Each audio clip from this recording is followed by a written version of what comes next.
Hello. We're waiting for Mr. Holman to get in. Thanks, Jeff. What's up, brother?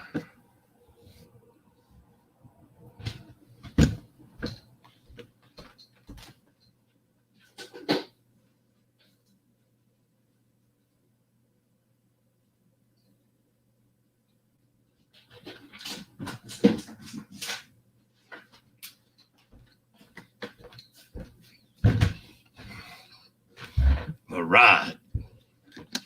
I was getting ready to text you, Rob. Be patient. How you doing, brother?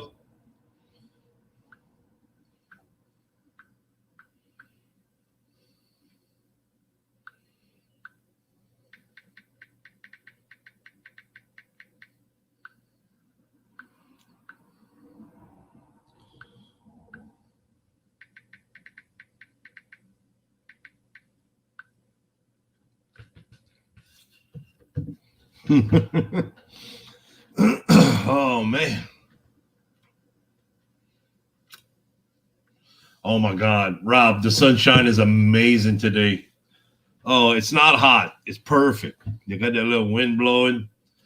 Yeah, it's beard. That old thing. Well, I need to cut that.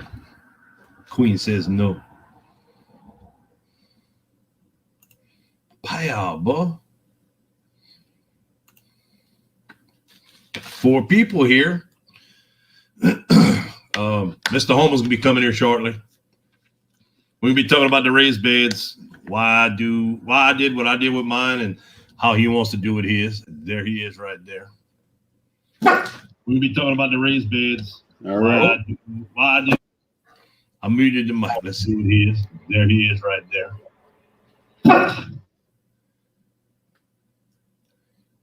Let me know when you got the background turned off, Mr. Homer. There he is, right. Oh.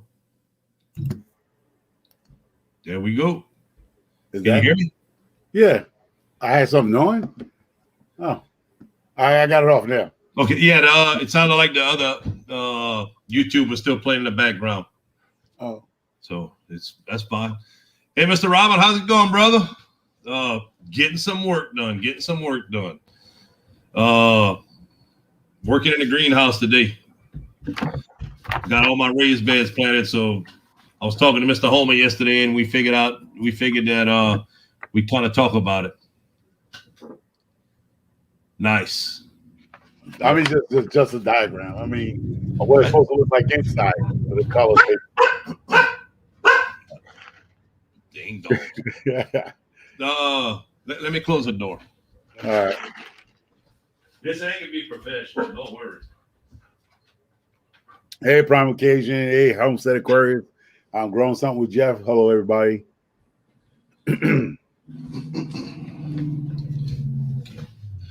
All right, let's try this again. I know when we were talking yesterday, you were talking about putting your beds at 4 foot. Yeah, I reconfigured that. That's what I'm saying. Right. So if you ever see my videos, I have the chicken coop. Mm-hmm. So on the left side, well, if you're looking at it if you're looking at it this way, it'll be the left side of the coop. I'm building off the left side, so I'm going 8 feet high on the cross, which I'm attached the greenhouse to the shed. So I'm coming out. So when I did the math, it's 12 feet. The shed is 12 feet wide. Right. So I'm going 16 feet long. So 12 feet wide, 8 feet high, 16 feet long. So I noticed when I saw your beds, you say you did 3.5 or 3 or 4. I did 3 foot beds. Yep. So what I did here, if you can see here, what I did here is do the 12, which is on the gotta go here. I never get this right. No worries. All right, here you go. On the outside of the beds to the wall, each wall will be a 3 feet bed and a 2 feet walkway. Walkway. Right. So I gotta get 2 feet to walk. And then the middle bed will be 2 feet wide. I know you did 3, but I'm gonna do 2 feet for the middle bed. So I get the optimum space of a 3 feet bed on each side. Right. And in the middle of that 12 feet wide, greenhouse would be a 2 feet in the middle bed. So the middle bed, I probably will grow potatoes, 2 feet. So it'll be 2 feet, 16 feet long. So all the beds in there going to be 16 feet long. So I'm going to have 2 3 feet by 16 feet beds and 1 2 feet by 16 feet bed with on each side will be a 2 feet walkway. 2 foot walkway. Yeah, walkway. So the walkway will be 2 feet. Right. So I can walk in there and get the optimal space of that. And then if I get crafty enough, what I'm gonna do is get racks, the see-through racks, like you see in Home Depot, the simple racks. So I can optimize the light that comes in, so it won't be made out of wood, it'll be made out of metal racking, or metal racks or something like that, some type of metal, so the sun could go through to the bottom. Because the bottom beds are going to be in ground, in ground raised beds on the ground, which that'd be potatoes, low growing plants like maybe collard greens go about 2 feet high. So anything will be 2 feet to 3 feet high on the next level of right. So the top level, I'll probably be doing like bok choy lettuce on the top levels. So it'll be 2 levels in there. So it'll be 4 feet since it's going to be 8 feet high. So the shelf will be 4 feet. It'll be in the middle, halfway. So I can grow a lot of stuff inside on 2 levels. So anything that grows in there will have to just be only go up to 4 feet. So that's your that'll be my like collard greens, lettuce, maybe some broccoli plants, potatoes in the middle. So the middle aisle won't have, if I do a middle aisle, it will probably be nothing in the middle unless it be hanging. Right. It'll and be I was going to say that, something to look at instead of putting shelves might be to put hanging 5-gallon buckets for above your stuff to where you can take them down. Or if you do put shelves, instead of buying the metal racking, buy some 2x4s. And I might have some pictures I could show you. I used 2x4s and the 2x4 welded wire from Tractor Supply. Yeah. I stretched it across the top of the 2x4s and it worked great to hold. I put plants on top of it. And it worked great. It really did. And it's a lot. Well, it was at the time. It was cheaper to do that than it was to buy the shelving. You just take the little, we call them crumps over here, the little tree-looking nails. Yeah, because you know what? You might come out better, like you said. Now, instead of going up with shelves, go across with some type of hanging system where I can, like I say, I can take the bugs down, because then I can grow cucumbers and stuff like that. And because that's what I'm going to do out in the front wall, which Lazy Acre was telling me about. I can train my cucumbers to go over my hanging wall, like train them when they start to try and go up, they'll come down the wall. Because I got a stone wall in the front of my house. We got a stone wall, which you were saying, try to hey Jan, how you doing? It's to train them when they go, train them to go, instead of trying to climb up, they're going down, they'll grow downwards. Right. So he said you could train your cucumbers to do that. So it's all about training them to go down the wall. Because they tend to want to grow up, but teach them to grow downwards. Right. So it's gonna be on the cliff. I'm gonna hang them off the cliff. Right, let them fall over the sides and roll over. Yeah, something I never done before. That's what I said. When people come to my channel, I'm like I said, people go, "Oh, but I'm not a real growing channel. I'm more of an experimental." I do a lot of experimental with I know a lot of people here, they grow for their family, they store and all that stuff. I don't do that. Right. I don't do the canning and the pressure cooking and stuff like that in storage. I give my stuff away. If it grows, it grows. If it don't, it don't. I don't grow to actually feed my family as a food source. You do it for the fun of growing. Yeah. Exercise, so the enjoyment, the endorphins you get from playing outside. Exactly. So for the people, and like I was trying to explain to people in our community right now, as people have joined our community, there's a lot of channels. So don't take one person channel and say, "Oh, he's not fun and he's not doing this and he's not doing that." He's not really. He is. It's just that we have so many other people that if you want to learn something from, it's so many people in this community that you can go learn from. You don't have to watch me if you feel I'm doing it wrong or you're doing it wrong, because you have US Hydroponics, you have Simple Jan who's showing you stuff that's simplified stuff. Then you have Chicken Johnny. Then you have Arkansas Woodcutter. You have Aquarius showing you stuff. There's so many, and Lion Crest, and so many people. He gets into detail. Yeah, into details and cool small garden.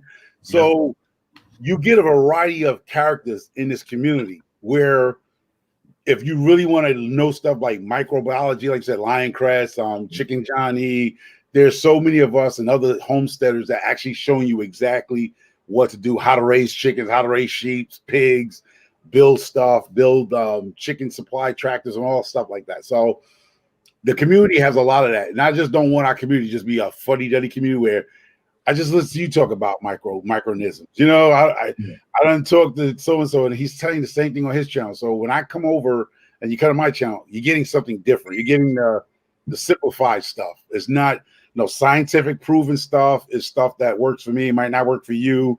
You can take from it what you feel you can take from it and tweak it to your own. Right. And that's why I started liking YouTube. You know, I've told you that before. I've told a bunch of people, you know, not saying that we did over here was wrong or what anyone else does anywhere else is right. You know, it's being able to take the ideas. People's grown, you know, raised beds, that was different. Growing in compost, oh, you didn't do that around here. But it worked amazing for me last year, enough to the point where I added 200 feet of raised beds. You know, 36-inch wide, 200 feet of literal raised bed. And I built the trellis and everything with it. And, you know, it's nice to be able to see how people do it, to get ideas from it. You know, it's nice to watch people experiment and do different things with it. Yeah. And when we were talking yesterday about, you know, you putting a shelf above it to be able to do it, I was thinking, you know, 5-gallon buckets or even hanging baskets. You know, hanging baskets would be small for cucumbers and stuff because of the root system. But as far as leafy greens and stuff like that, you could put a pole across the top and hang it and hang your baskets off of there. Your cucumbers can grow down. Your leafy greens can grow up. You know, it doubles your space that you have there to be able to use. Yeah. Because I see a lot of people do the hoop thing. Like you said, when I see a lot of hoops, hoop house, whatever, with the cattle pound, that works for some areas. And then I noticed if you watch different hoops and houses made of cattle, if you live in the Northeast where you get a snow load, you're gonna have to put a bracing under that cattle pound because that snow or ice buildup will, you know, bring it down. I've seen a lot of people with this freak storm that been going across America where their greenhouse got towed up, things that normally didn't happen to them, tore their whole situation up there.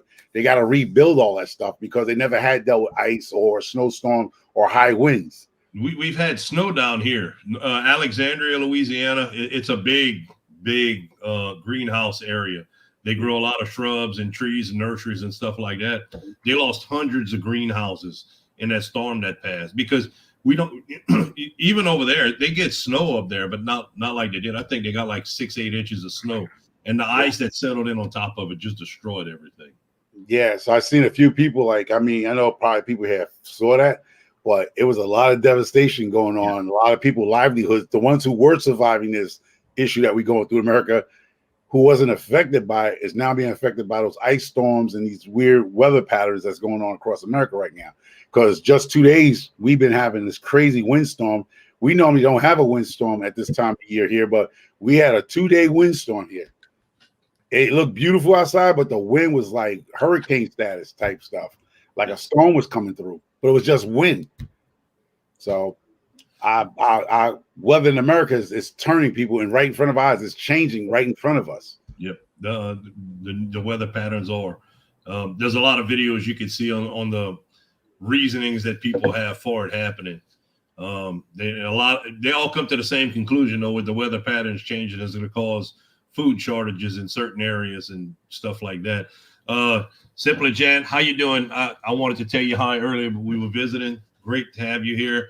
But she said you can also do strawberries in your hanging baskets if you do hanging baskets in the in your greenhouse. One thing, the reason I do the 3-foot raised beds, I got a belly.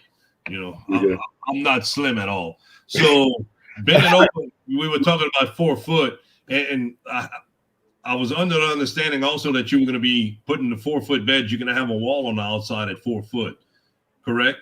Yeah, but see, I'm not going to do 4 foot. Well, I understand you're not doing it no more. But I would go 12 feet.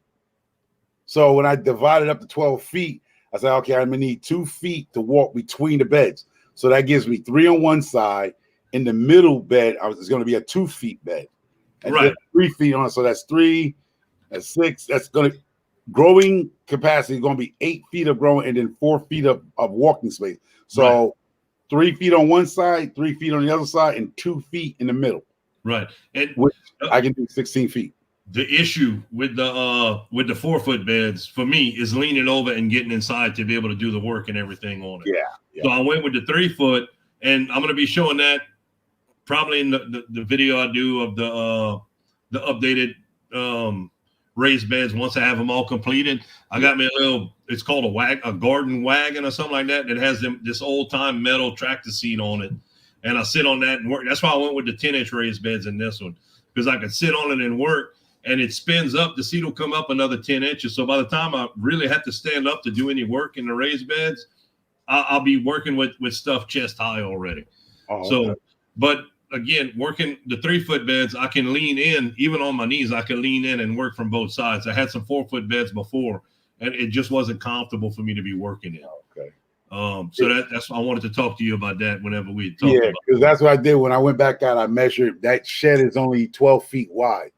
So if I build off of it, I only can go 12 feet wide, but I go 16 feet long without interrupting anything. So the problem I'm having now is I don't want to do it. So I'm trying to figure a way now, because I have 2 raised beds that I don't want to move, because those are the raised beds that I grow my potatoes in and my onions in, and I don't want to disturb the soil.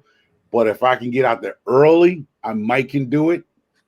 I might leave the dirt in place, but since the raised beds don't have a bottom, I can just pull the raised bed up and just spread the dirt out. Right. And reuse the dirt in the area. So I'm trying to figure out how to do that without disturbing the soil. Actually, I mean, the soil I've seasoned. I mean, I'm about to say season the soil, but I fertilize the soil over the winter. So I know a lot of people didn't do what I did. They wait till springtime to go in and amend their soil and stuff. I amend my soil in the winter before it freezes. So after the last growth, before it actually the soil freezes, I actually put my fertilizer in there. I put everything I want for next season. Then I put the chopped leaves on top.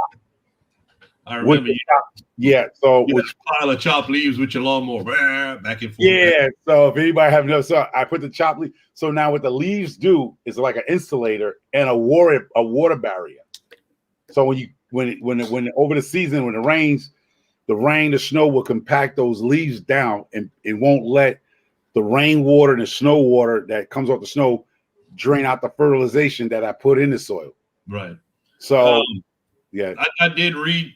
Stopping you right there. I did read that the snow has an amazing amount of nitrogen it leaves in the soil after it melts off.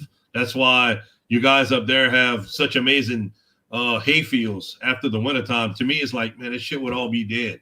You know, and then 2 weeks after the snow melts, in Ohio, the people had 10-inch tall, 12-inch tall green grass. Like, how the hell this happens? Well, I read an article the other day, and they talked about it, how the snow is slapped full of nitrogen and everything that just goes straight into the soil. Yeah, so I already put nitrogen in there. I put limestone. I put a lot of stuff in there. I even put sugar in there. I know a lot of people in the South cannot put sugar in their soil because they deal with a lot of ants. See, here we don't deal. Where I'm at, we don't deal with a lot of ant issues. And if I do have an ant issue, I put in last year's season, I showed you how to deal with ants. Works for the North. I don't know if it works for the South. It's called Irish Spring soap. The actual Irish Spring bar soap. You cut it up, shave it like your grandfather used to shave the little twigs and stuff. You put it in a bucket or whatever. You put some water in and you let it mush up. It gets soft, and you go out and you spray your trees with the Irish Spring, because a lot of people have problem with their fruit trees where ants go up the fruit tree with sweet and sugar, and you got a lot of ants on your fruit trees. If you spray with Irish Spring soap deters rabbits, sometimes deers, it depends, and ants. Now, I don't know about the fire ants that's going on down there. We don't have fire ants here. I know y'all have a lot of fire ants. Oh yeah. We have your typical black ants and your regular, ants that I know. Fire ants is a whole different story, and red ants or something like that. Y'all deal with a lot of different type of ants. I think the red ants and the fire ants are the same thing, and just they bite and hurt like hell. There's not much that really gets rid of them. We've tried. The old people used to take. I say old people. I'm one of the old people now. The grandparents used to take a couple shovelfuls from each one, and they dump them on top of the other. Sometimes it works, sometimes it don't.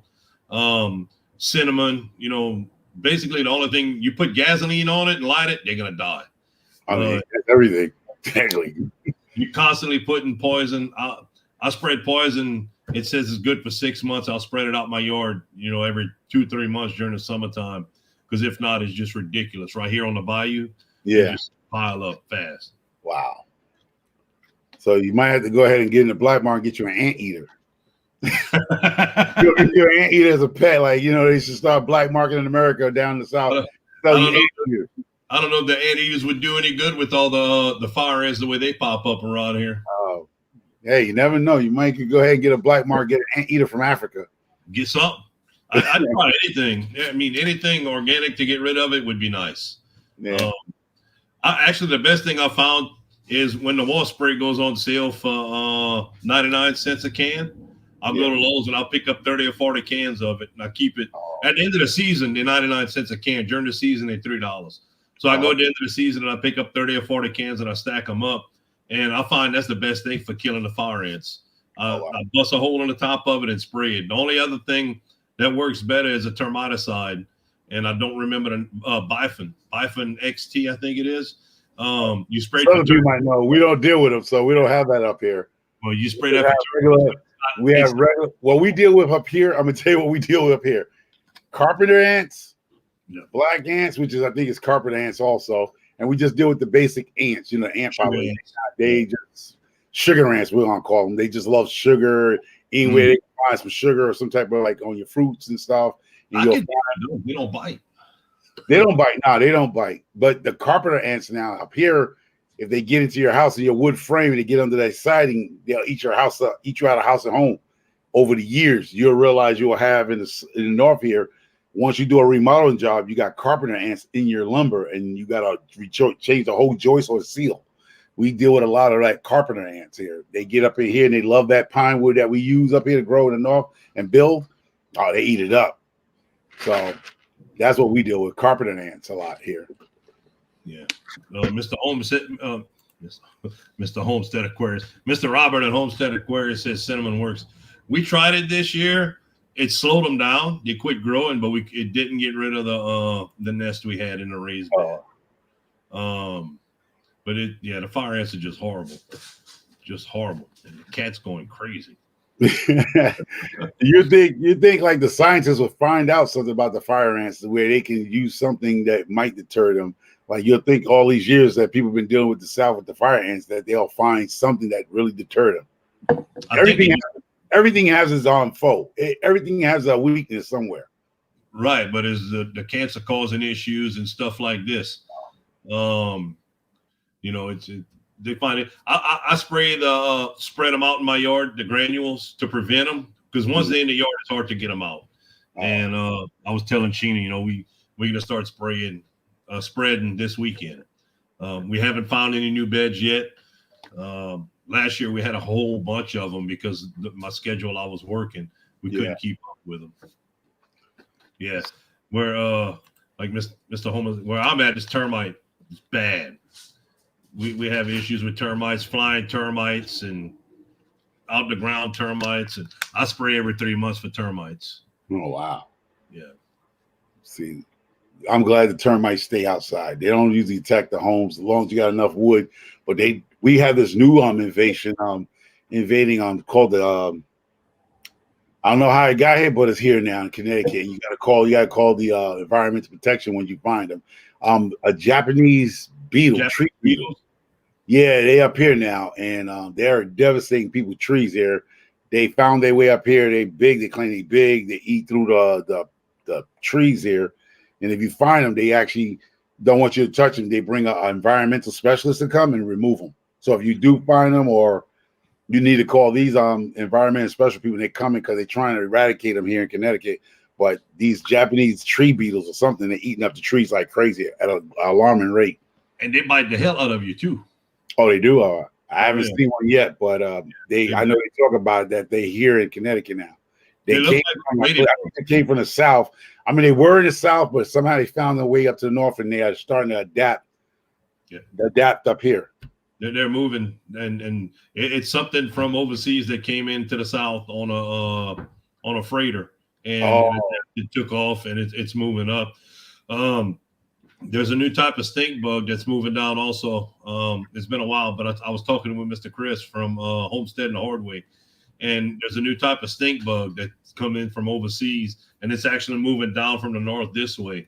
And he said it's devastating on corn, everything. Wow. See, that's what I'm talking about. The North people don't grow a lot of crops, so they got to find where the food source is. They know it's down there with y'all guys at. I'm glad they're getting their bags and packing and keeping going that way. We don't need no more bugs, Mr. Homer, like I was telling you yesterday. See, so the Northeast, you know, as Yankees, we don't grow that much fruits and vegetables. We always dependent on the South America fruit trees and stuff. So we glad they're packing their bags up and heading south. Come on out of here. We have an amazing growing season, but we have an amazing amount of bad bugs and stuff that devastate everything. It's constant. Yeah, the blacks, the bugs have found out they got off at the wrong stop. They came up in the Northeast where nobody grew nothing. Basically, we all at Walmart. So they had to get on travel, keep on getting that Greyhound, and go towards the South. Go over there and visit to eat at a fine restaurant, huh? Yeah, they came up here. Nobody cooks up here, you know what I mean? Gotta go down the South. Go find Jan and Homestead Aquarius and Primal Cajun. Wait up, don't go to Primal Cajun. He might cook you up in some gumbo. Oh, yeah, we can see what it tastes like. Make a pot of rice, boy. Don't go to Primal Cajun. He might cook y'all up and put y'all some gumbo. You don't never know. Sure. Yeah, he done caught us a sack of Japanese beetles. Cook some rice, boy. We could clean that.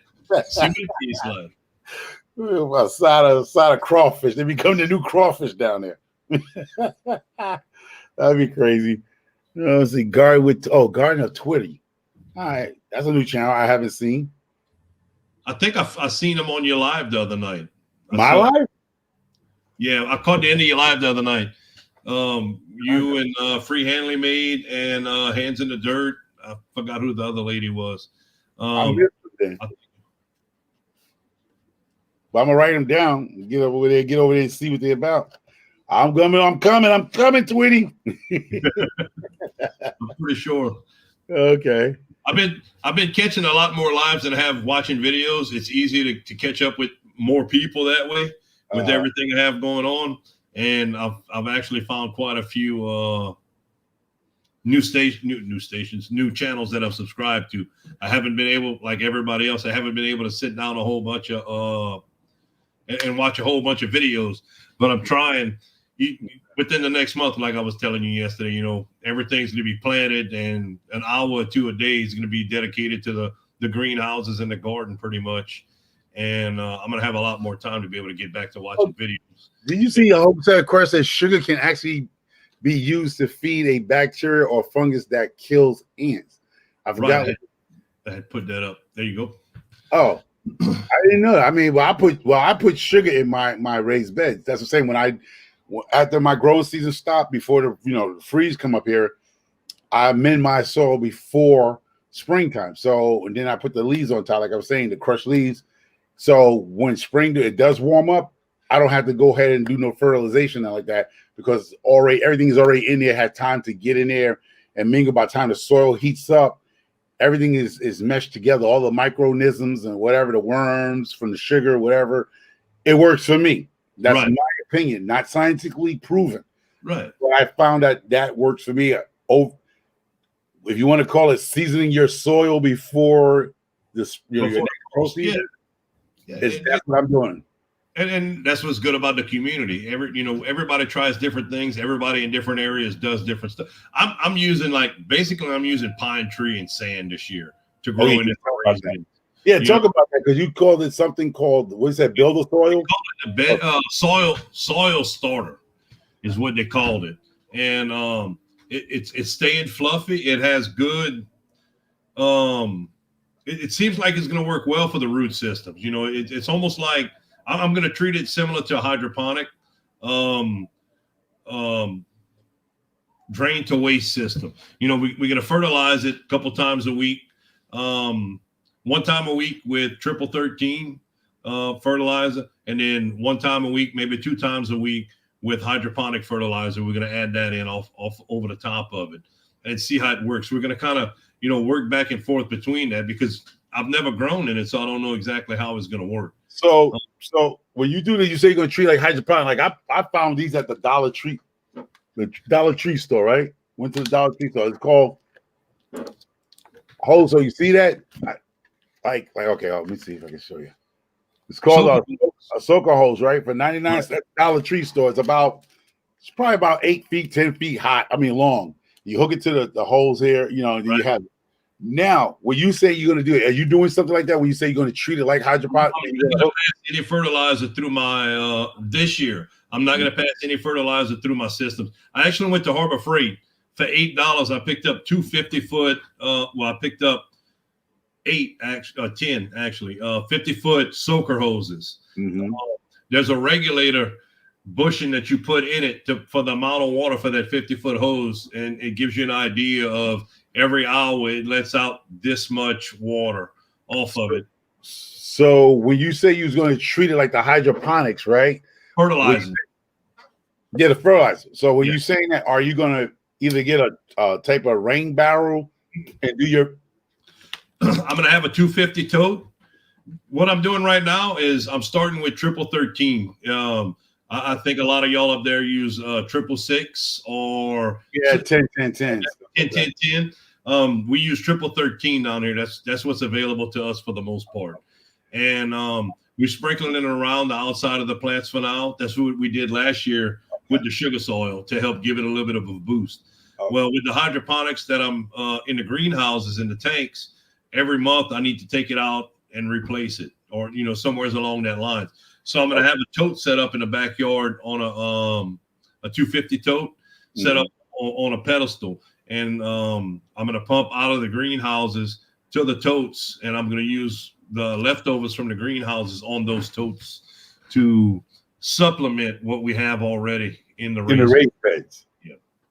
So that's how you say you're going to treat that soil like you do your hydroponics. So you're going to run a soaker hose through those beds. I'm just going to. Or you're going to go hand sprinkle that fertilizer, or you're going to have a system run like the hydroponics? No, I'm not going to have a system run. The hydroponics, there's a lot of different ways or uses for hydroponics. They have people that use, it's called drain to waste. Have a tank set up similar to what I have, but they only pump so much fluid a day into the tank. Everything that it doesn't return back. It's called a drain to waste system. Mm-hmm. So I'm going to treat it kind of as a drain to waste system, or flood to drain, flood to waste. There's a couple of different names, but I'm going to fertilize regular with it, and I'm just going to run regular water through to water the plants. It's just going to be regular water on the days that we water, and then other days we're going to add fertilizer solution to the manually. By hand or through the soaker? No, by hand. I don't want to pass.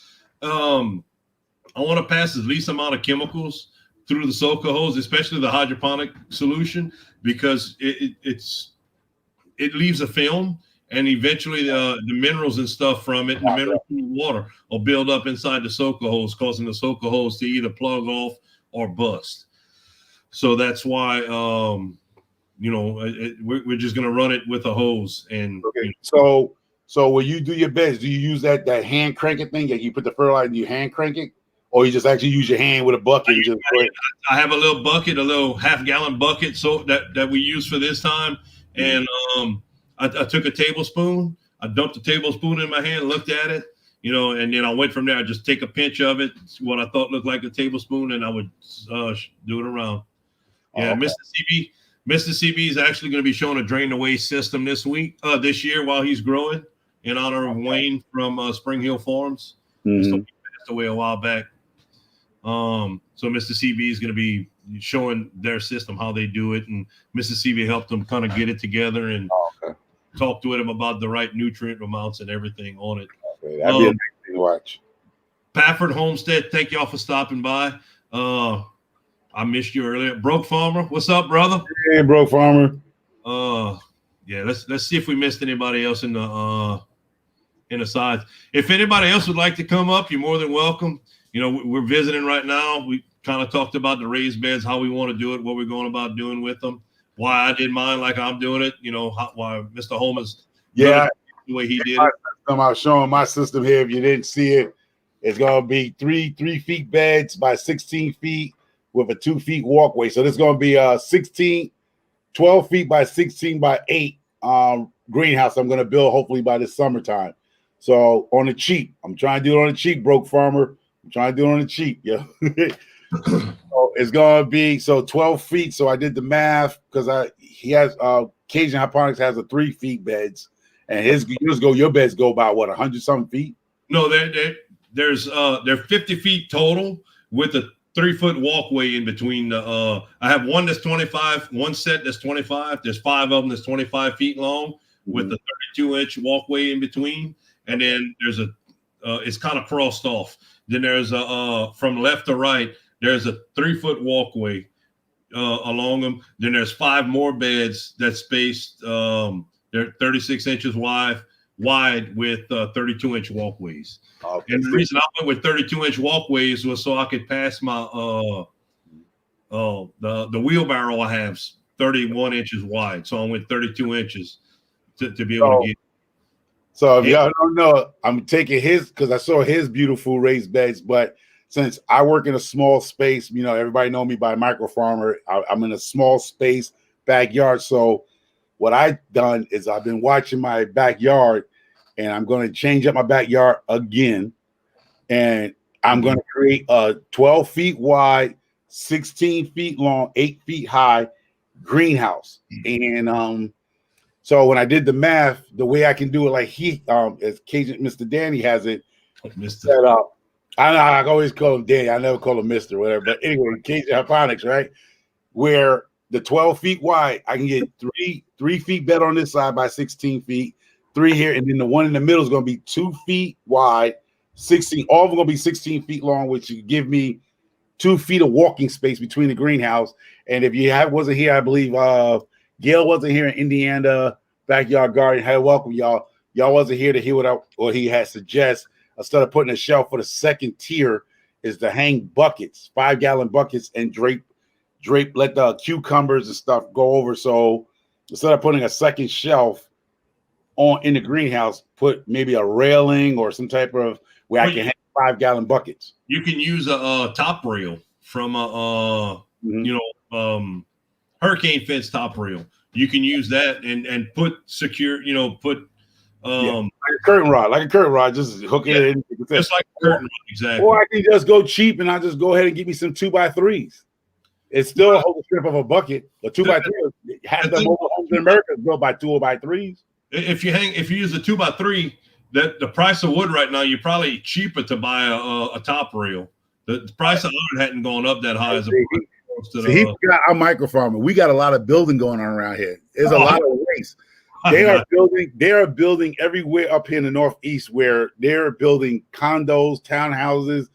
The real estate up here is going bananas, and they do a lot of wasteful stuff, like 2x4s that was cut wrong, certain things is, the guy the apprentice cut it wrong. It goes in the garbage. All you gotta do is drive by those construction sites, and you'll find 2x4s that was cut wrong. They couldn't use them, and you just pick them up and you just bring them, and what I do is if I'm gonna get 2 pieces, I'll laminate it just like they do laminating beams, right? And I'll get that 16 feet because I'll laminate, on the side to get the lift. I don't mind with the screws. I don't mind laminating. Yeah, well, another thing to think about when you're doing that, with the you could tie a rope or something easier to a round pipe than trying to pass a 2x3. If you'd have to buy some hooks or something, that's gonna put you a little bit more, a couple dollars more per hook into what you're building. Yeah. So it's whatever works for you, whatever you have on hand. Don't get me wrong. I trust me. These people up here, bro, they throw away metal pipes when they clean out these old homes, these old galvanized pipes. Right. And they want to go what you want to call the new hippie stuff, that PEX pipe stuff, that plastic pipe. Hey, you gotta watch it. My house in town, I'm being called my house. Whenever people refer to my house, is the hippie house, and I am rocking with that shit.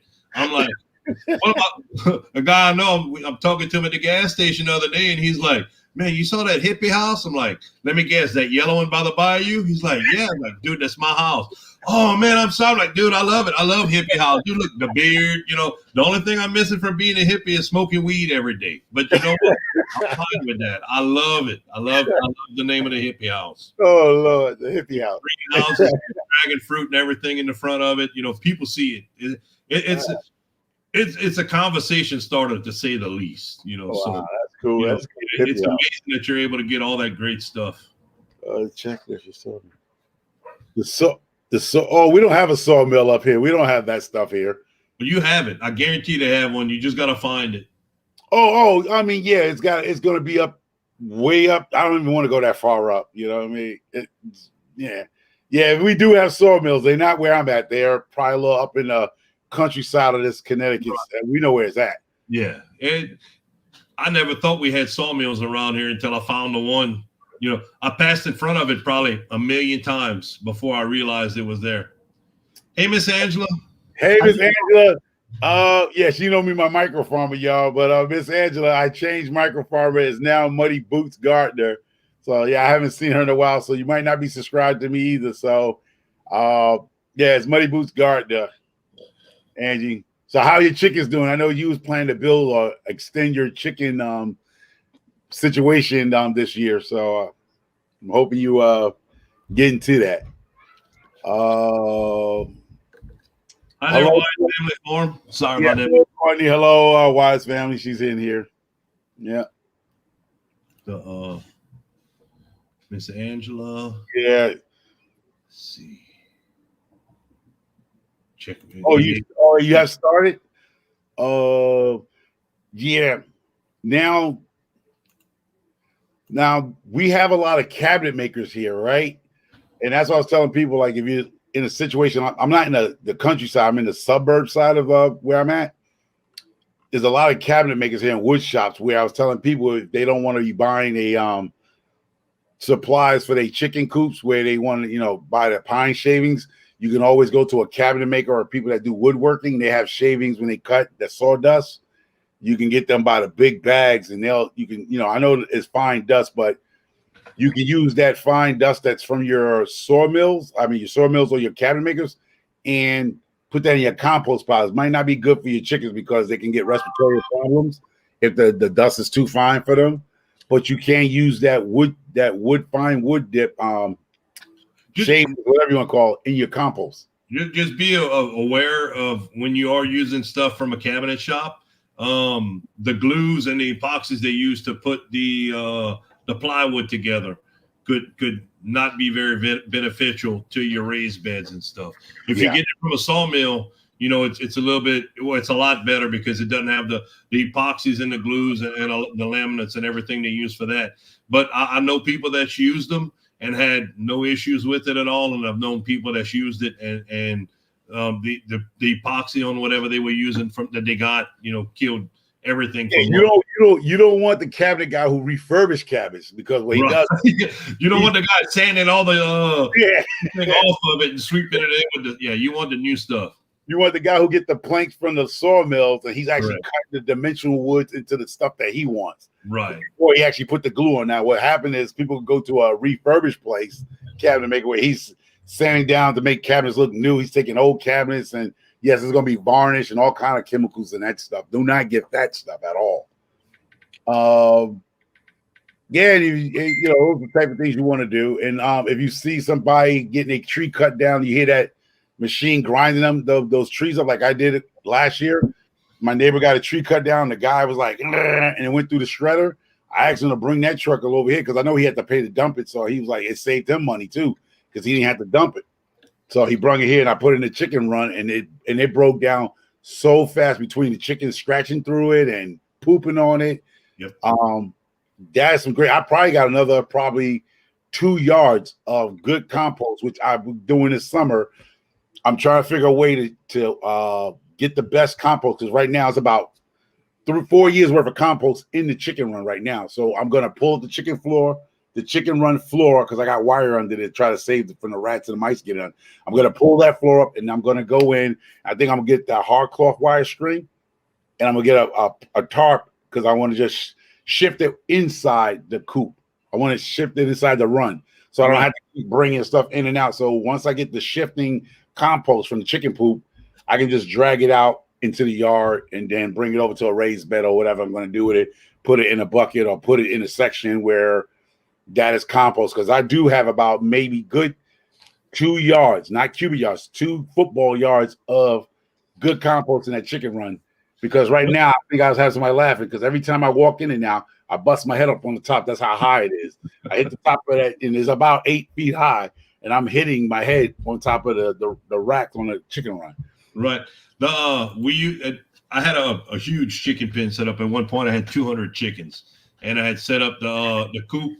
The pen itself was like 120 by 175 foot long, and I had one of them the $800 carports, 18 by 25, and we cut the 4 acres on the other side of the property. We sweep it up 2 or 3 times, the first 2 or 3 times for the season, and it would actually help slow the grass down from growing the rest of the year. But we and stack that in the chicken coop. And you just gave me an idea for Angie Busy Bee, because she was wondering how she could get something for her chickens. And I didn't think about that, because you can look on people who's getting rid of carports, especially in the South, because a lot of people are getting rid of their old carports. If Miss Angie is still in here, you might can do a carport. Get a cheap carport to extend your chicken situation, because it'll give them a roof. The carport, an old carport, you can go with a truck or rent it from Home Depot if you don't have a truck. And if you find one that somebody's breaking down and taking down a carport, an old carport, and you could probably build around that carport, which will give you what the most average carport is, about 16 to 20 feet long. Well, these they come. I actually bought this, and it was $900. They came and it was 18 foot wide by 25 foot long with the tin. They put it together and everything. And so she can get one used from Facebook Market or something. You find them all over. You find them all over. A lot of the times people move into homes and they're not able to keep them because they're not certified. They don't have the engineered drawings. People get them put up, and they don't get the permits and stuff like that. Then they get caught and they got to get rid of them. So yeah, it is. They work great for something like that. I closed in 5 foot of it to save all my chicken feed and everything. And then the other 20 foot of it was just for the chickens to roost in at night. So, Miss Angie, yes, that could be a cheaper way if you look for it. If you have your young nephews and sons, everybody that's around you, young boys, neighbors, you might find one, and it'll save you a bundle. You can take a carport and make it to extend your chicken, because the carport now become a covered run. Like you said, you take 6 feet of it, close it in with some cheap. You can even go farther, go and get you some free wood pallets. Yep. To make to be able to keep your feed in, and then you use the rest of it for the chickens to roost in at night. You can roost in it at night, or you can let them run free. Whatever you want with it. I let them roost in it at night. We had a door, we'd open it up, and it would turn them loose in the big pen. Lions Chris, what's up, brother? How's it going? Q. Thanks.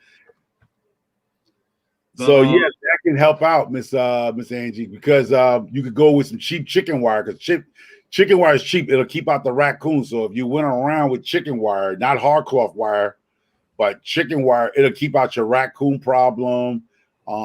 If you want to go a little expensive, you want to go a little more, then you go with the hardcloth wire to keep the rats out. I went with the 2x4 welded wire on mine. And, I actually ran the chicken wire on the inside of the 2x4 welded wire. We get some big raccoons over here. They'll be 35, 40 pounds. They'll bust through the chicken wire. It'll take them a few days if you don't catch it right away, and then you have to sit out there at night to be able to put them down. But they will bust through the chicken wire. So what I did was I took the chicken wire, I ran it on the inside, then I took the 2x4 welded wire and ran it around the outside of the post, and I screwed them in to hold everything there. And it was slightly expensive. I think for a 6 foot welded wire, it was $110 for a 100-foot roll, about $1 a foot. And the chicken wire was 6 foot.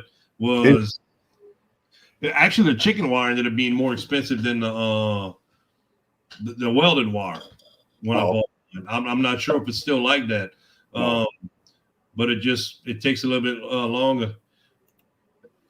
Hey there, growing with Donnie. Hey, Donnie. Now, Donnie's about to outdo us all here because she only have a little terrace. Have you seen the stuff that she's growing her little terrace? I caught one of her videos. I think it was. It's She got a lot on that little terrace. That little terrace she has can't be no more than what, 5 feet by 8, maybe.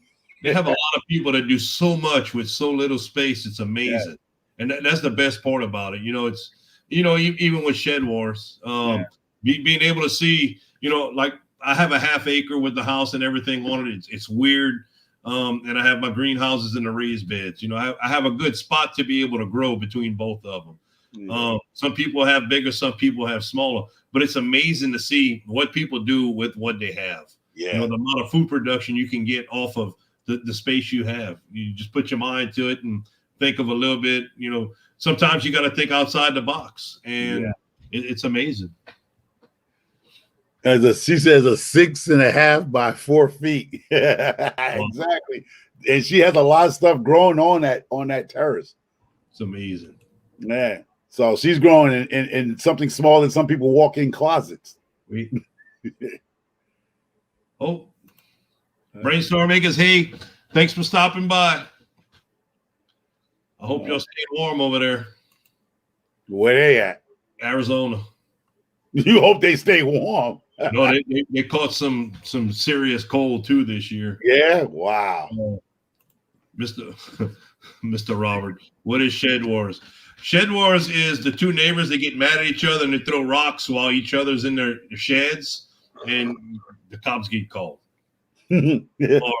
Shed Wars is when Cajun Danny makes fun of the little angry man, the Portuguese man of war, little angry Johnny, and other people take offense to it. Not John, but other people take offense to it.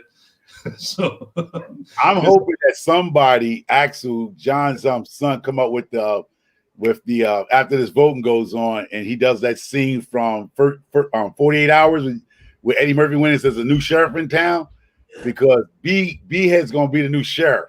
Oh, so yeah. I want somebody to do a skit with 48 Hours when Eddie Murphy went in the bar and he says a new sheriff in town and he threw a bottle through the mirror. If you remember that scene, right?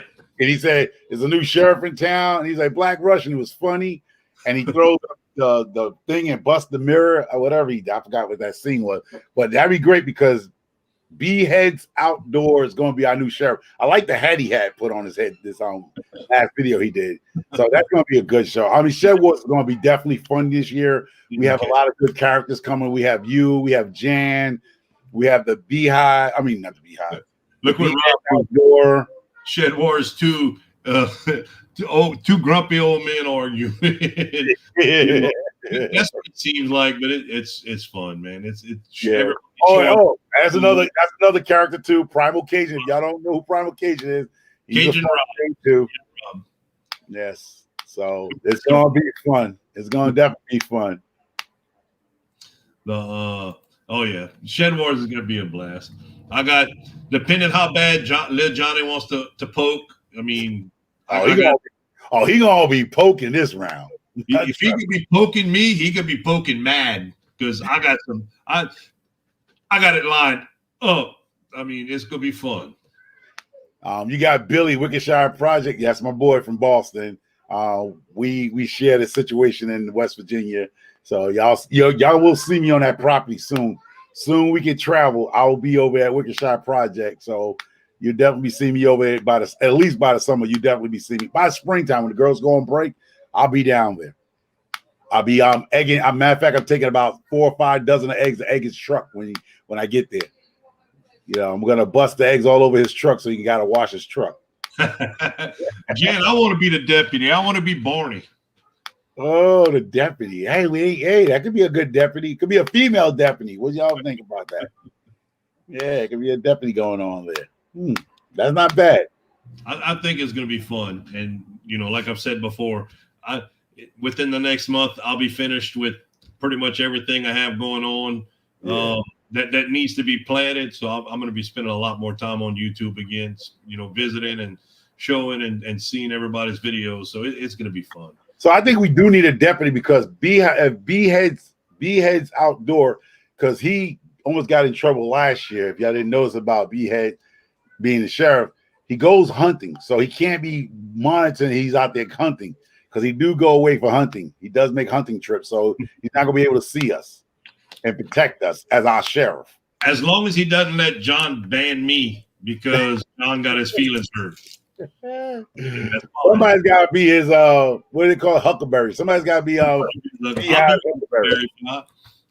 I love that scene. I love that scene from Tombstone. I'll be a Huckleberry. So I have that tin can around here somewhere. I got that tin can. We spin that tin can. Oh, yeah. I love that scene. Yeah, I'll be your Huckleberry. Yeah, that was. Oh, we catch that when we didn't dish it, but it seems like every time at work it plays. Wow. We watch that at least once a month. We're sitting there and watch it at night. It's pretty amazing. That's an awesome movie, Tombstone. That was a great movie, man. I'll be your Huckleberry. I'll be your Huckleberry. Coughing out his lungs too. He ain't care. That dude got everything with his gun. He got a cup. A cup. Hey, Carolina Roots. Hello. Carolina Roots is here. Yeah. This has been fun. Yeah, people in Yeah. here. I've been cleaning up. I've been keeping. My wife had an old vacuum.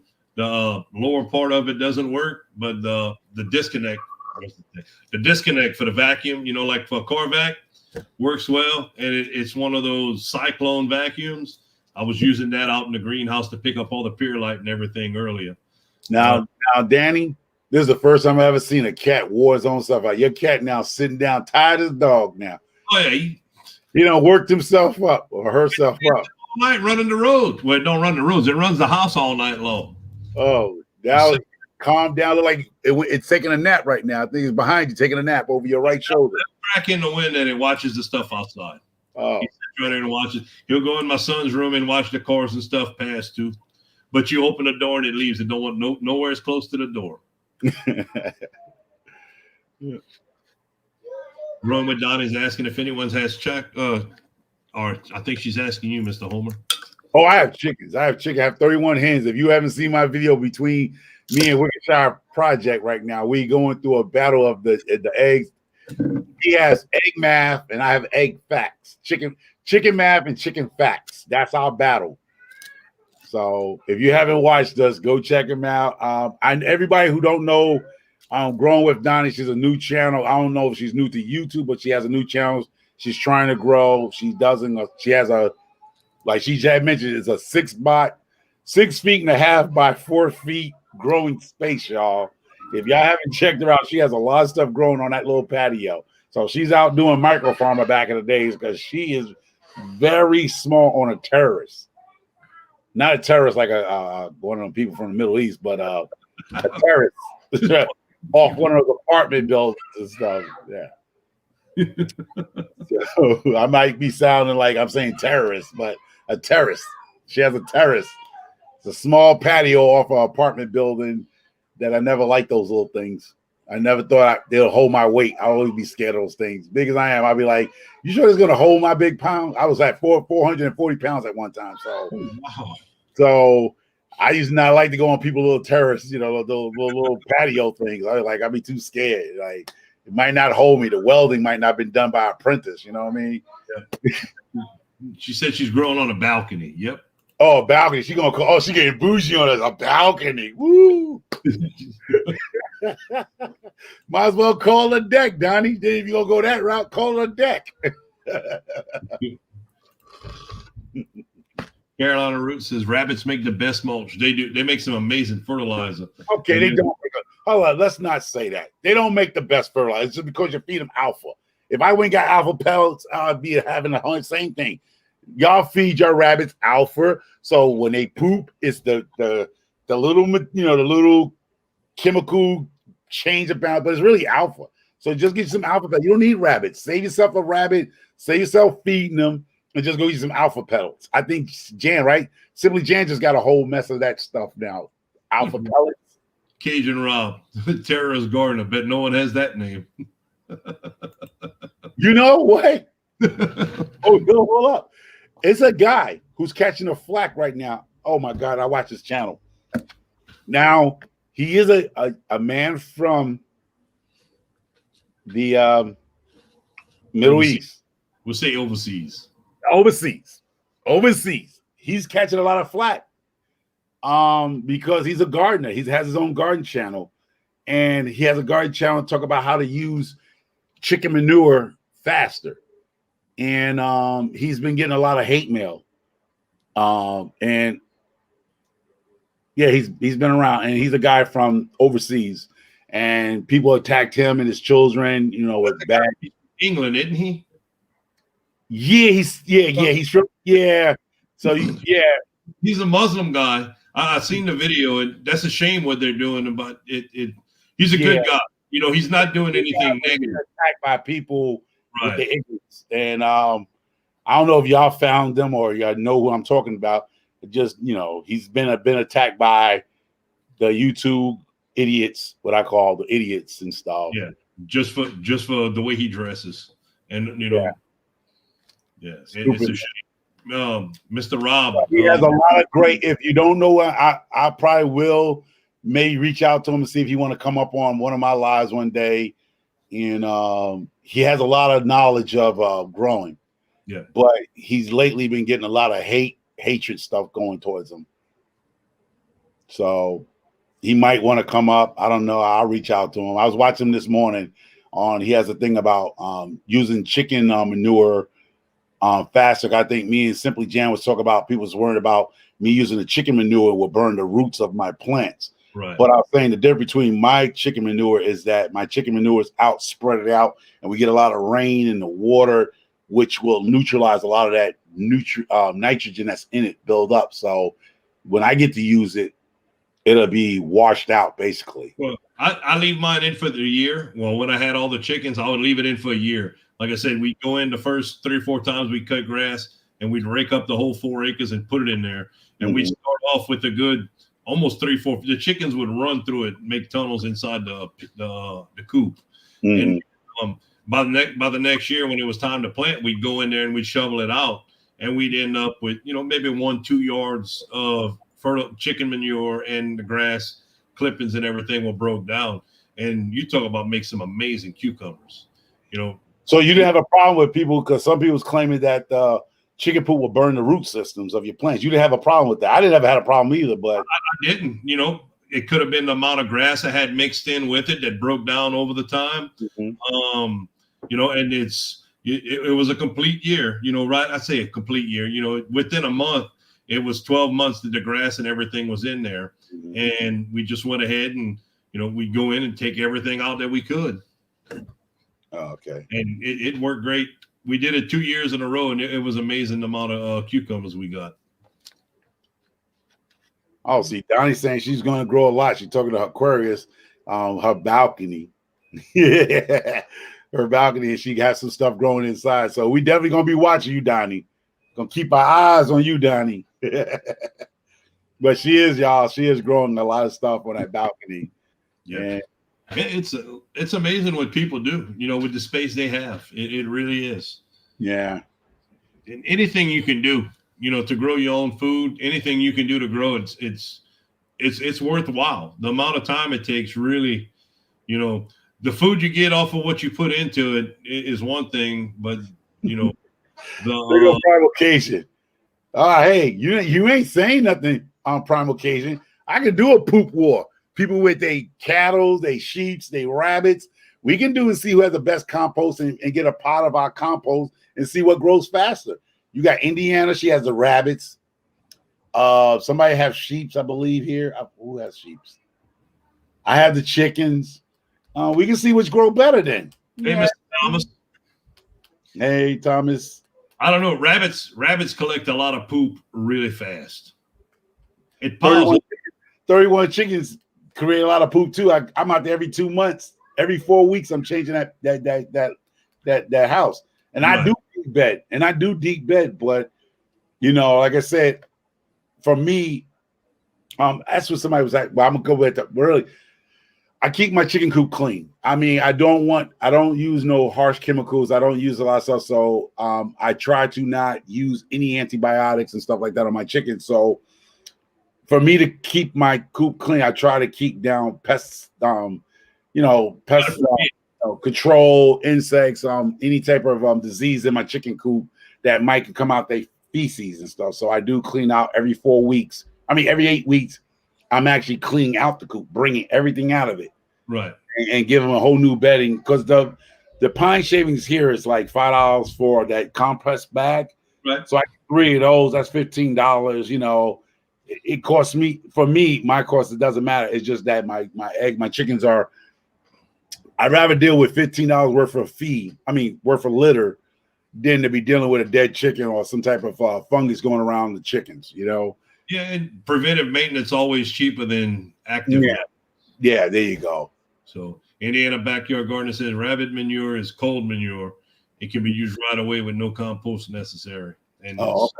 Yeah, you can take it, put it. I had an uncle that grew rabbits just during the growing season. He had a set, and he'd start with the big gallon metal cans, and he'd cut the tops out, plant his tomatoes in it. And every week he'd take it and separate them out through the fill up his cans.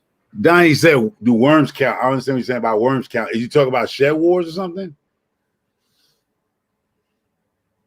Oh, for poo wars. I'd love to see that poo wars. She said, "Do worms." The poop war. Now the poop war, I could beat you in that poop war. I get enough poop around here between the yellow lab. Oh my God, the dogs. Yellow lab and those chickens out there. I get enough poop. I kid you not. And then the coyote, lately he or her getting on that. They in my yard pooping. Coyote poop. So I don't know if coyote poop counts. But yeah, I was out there the other day. I was raking up because the coyote comes through my front yard, and he goes into the woods across the street from me. So when I went out there today, the other day, because we've been getting a little good weather here. I went to rake so I don't have to do this stuff in the springtime. Yeah, some coyote old poop sitting up there. So I don't know if it's like bear scat. Is it good? Is bear scat good to y'all? I don't know. I hope we don't have none of those around here. Yeah, well, I got a coyote comes through. Yeah, we have a few around here. They've actually been thinning them out pretty well since they can hunt them at night. So we don't have the issues we used to have with them. Yeah, if it's a female, we more likely gonna have pups this spring because she's been here now for about 2 years now. Wow. I haven't seen pups, so I don't know if it's a male, a lone male, or a female. But yeah, it comes right in my yard. Like I see the snow tracks. When it snows, you can see how she comes in and come out. She goes into the woods. We have about a 15-acre woods in front of us here. Right. So it's a fox and herd here. So we know we have a fox and we have a coyote that comes through here. So we definitely know I know they're here. Right. I haven't seen any raccoons in town yet. We used to have big problems with them in the country, 3 miles. I think the coyote took care of ours because we used to have big raccoons here too, and we don't see them no more. We don't even have skunks here. Really? Skunks used to run through here. We used to smell them, and it hit my dog last year. But we used to have a skunk issue, and we haven't seen a skunk, a possum, or a raccoon in this area. So maybe due to the fox and the coyotes here, maybe they got this the C virus. Oh Lord! They follow the stay-at-home orders. Hey, Brett, how you doing? Thanks for stopping by. You said they had a meeting in the woods about, listen, stay away from the humans. They infected. They infected. Y'all stay away. All the animals are just. We can go back when the stay-at-home orders lifted. Yeah, they had a whole meeting in the woods there. The deers and the raccoons and the possums. Everybody, humans. Mr. Roberts says bear poo. Yeah, go ahead, collect enough of that for it to be a problem in your garden. Do a test. I guess it is kind of hard to find enough of that to be useful. Man, it depends on where you at. Now, where Gail's sister at Montana, is probably a whole bunch of scat going around there. Montana has a bunch of black bears and other bears. Hey, Brittany Farm Homestead, how you doing? Wait for that trivia, Brittany. I know she's having trivia going on, I think this week, I believe, coming up. You have a trivia coming up, trivia something. Britain Farm Homestead. Everything. If my phone beeps, I jump on the live if I can.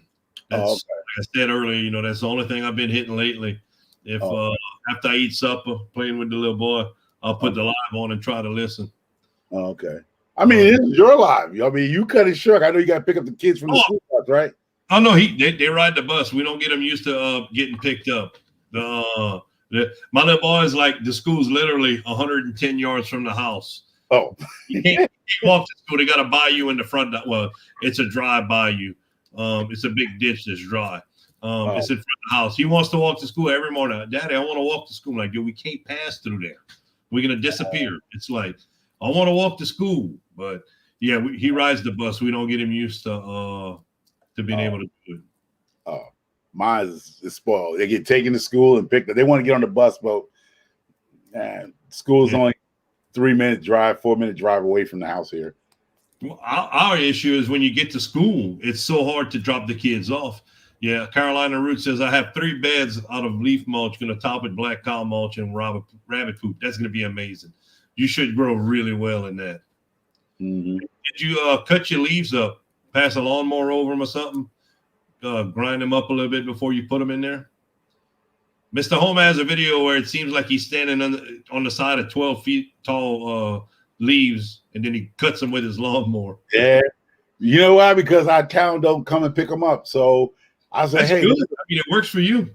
No, at one time they did pick them up. We'll just take them out to the front. They come with this big truck and with a vacuum, and they go, and they suck all the leaves up. You don't even have to bag them. You just have to put them in front of your property, and they'll come with this big truck, and they'll just have this huge hose that it's not even, it's robotic. It's really, it just goes out. The guy can level it out like this, bring it in, bring it out, and they'll just suck up the leaves and keep on moving down the road. But lately it's been a shortage, and so I was like, hey, you know what? I'm not going to take this to the dump. I just started grinding it up and put them in the raised beds and use that. It's going to work amazing for you. So that's insulation. Right. Well, it also breaks down and it's really good. Yeah. Mr. Thomas says they have an avian influenza and avian flu up there, and in Germany. He said his chickens are fine. They hope. Man, I hope the bird flu don't start rolling around. Really? Hey, Bill, how's it going, brother? Wow. It ain't that dangerous. I mean, is it? Oh wow. I think a lot of people's going to have a good season this year. I mean, I want 6,000 pounds of tomatoes out of my yard. It's not going to happen. My concern is for a lot of people, and I know the tornado season, since the weather pattern has been going crazy, I'm looking for having more hurricanes and more tornadoes in the Midwest. They're actually looking at starting the hurricane season a month early. Oh wow! Than what they normally do because of even with the cold front, the Gulf temperatures are higher than what they expected, and with the upper winds and everything in the atmosphere, they're talking about the hurricane season starting earlier. So I can see crops getting jacked up across the Midwest, and if I get 3 inches of water in my garage, which is normal for a hurricane, my raised beds in the back will be done. That'll be 10 inches of water where the raised beds are, 6 to 10 inches of water. Now, would you think it'd be best for you, get ahead of that and get you some sandbags, going on? I'd still need some type of pump. You know what I'm saying? At some point, I may get. It's called a water weir. It's a big balloon, basically. Like depending on whatever height you want to get, it could be up to 4 feet tall, and you roll it out and you actually fill it with water as it's coming up. And if the trellis system works like I think it will, and I have a good season with it, I might look into that next year. So is your bias your bio? I said bias. Bayou, is it brackish water or salt water? For hurricane, it ends up being salt water because the hurricane pushes the water from the Gulf as it's pushing onto land. So it raises the tide and it pushes all that water in. So it's salty or brackish. The water that's flowing through it right now should be fresh water. The demarcation is the intercoastal canal. Mm-hmm. intercoastal canal is about 3.5 miles from my house, 4 miles from my house. That's considered brackish, a half mile on each side of it. And everything else is considered salt to the south and fresh to the north. I've never taken the salinity of the water to find out what it is, but if we got a south wind pushing in and the water's high, it's probably got some salt in it. It wouldn't be good to be using. So, would that mess up your crops, the root system? Is that salt water come in? It could, depending on how long the water stays on it. We had one storm that passed through. I had 10 inches of water in the backyard, and it was only there for 6 hours. You know, the next storm that passed through, excuse me, the next storm that passed through this year, the water stayed for almost 3 days. You know, it just depends the tides and the winds after the storm passes, how fast the storm passes, and everything like that. You know, it just holy crap, Eric, I haven't seen you in a while, brother. I mean, he might not know. What was what? She said, I saw that racist. That's not what I was trying to click up, but it popped up. Oh, I don't know what you're talking about, Gail. I understand.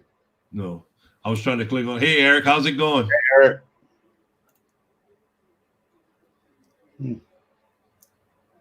Harassment. I didn't catch the beginning of it, Miss Gail. I didn't catch it either, Miss Gail. I know the risk of everything. Carolina says the risk of everything. I go to backup seeds. I'll take the cuttings off my trees and pray for the best. I actually bought a freezer for at Black Friday. They went on sale at Walmart, a 7 cubic foot freezer. That the only thing I use is to be able to put seeds in. See, Mr. Homer, jet stream. Yeah, we were talking about the early hurricane season. The jet stream has moved north over the last few years. The grand solar minimum time, of course. Expect chaos to be normal for years, and that what we were talking about earlier about. You know, I said there's people that you watch about the weather patterns and everything. The grand solar minimum is what most of them talk about having the issues with it. Okay. All right, I'm missing something, Gail. But all right, I think me and Danny missed something, but I don't. It's okay. All right. Let me see. Let chicken poop set for 3. No, Gail says you have to let the chicken poop set for 3 to 4 months or longer. She's heard, and that. It depends what you mix it in with and how long you've had it for. You know, like we were talking about earlier, I'd wait a whole year mixed in with all that the grass and everything. And, you know, I wouldn't stop the chickens from pooping on it for 2 to 3 months before I would put it out. But I guess there was enough of the other stuff in it to mix in, and it was broke down enough to where I didn't have any issues. Yeah, but see, that's what I'm saying, Gail. Like, okay, we get a lot of rain here, like in our springtime. So my chicken poop that I pile out there is spread out. It's not piled in a pile like this. It's spread out. Whatever area I'm going to use, I spread it out like a thin sheet. It's spread out. Now, when I was talking about that, the other guy, me and Danny was talking about the guy from overseas. He showed how you can use chicken poop right away. Right now, it looks like he's doing some type of watered down system. He's doing something with it, which he's using water. It looks like water. He's wetting it down. Where I'm naturally getting that due to the rain. The rain that we get is actually, we don't want to call it neutralizing the high nutrients in it. So that's why I was saying where Chris and them Jack. Now I put it on the back fence. Now when the rain goes and the runoff from that is probably where I'm getting good grass growth. That's why I was in Aquarius always getting on my case of how my grass. I got too much grass in my yard, but I don't use fertilizer due to the fact that I have my chicken free range, so I don't use fertilizer because I don't want the fertilizer like 10-10 to my chicks. I don't want them to eat that. So my theory is now due to the chicken. The pelleted fertilizer looks like chicken feed, and they will eat it and make them sick. Yeah. So now, not thinking the chicken poop that I'm putting on the top of the hill when it rains down, I'm assuming the nitrogen that's getting depleted out of the chicken poop is running down the hill, which is fertilizing the grass. Yep. That's my theory now. It's either going to saturate into the ground or it's going to run off. You have more likely when it rains, it's going to run off. When it snows and when it melts, it'll melt slow, so it'll saturate into the ground. When the rain will push it off, and you'll see it. You should see a large amount of growth in that area of grass. And Eric make a good point. If you have corn, when your corn gets over knee high, you can put fresh chicken poop next to it for it to grow. Could they nitrogen greedy? Yes, corn's very greedy when it comes to nitrogen. Very. Mm-hmm. Hey, Mr. Brad, I didn't miss you, brother. Anybody that's looking for some grow lights for indoors, check out Mr. Brad at Hidden Harvest Grow Light. He has some amazing stuff. Yes. He was doing a giveaway a month ago, right? He was doing a giveaway, right? Yeah, he does. He's a great guy. Does a lot for the community. Yeah. Gives away a lot of lights, has a lot of information, shows how he grows with it and everything. Mm-hmm. You know, check him out. If you're looking for some grow lights, check him out. You know, see if they'll work for you. Yeah, I just picked up a cheap light from Walmart, a 5500 aluminum. Yeah. What you call it, lumens or whatever you call it? Yeah, I just picked that. I haven't hooked it up yet. It's sitting over there until these plants that I planted some dino kale, some red cabbage, and some carrots. And I've seen people grow dino kale up north that went 6 feet tall. Just ridiculous how big the plant gets. I done got about 20 of them growing right now. Yeah.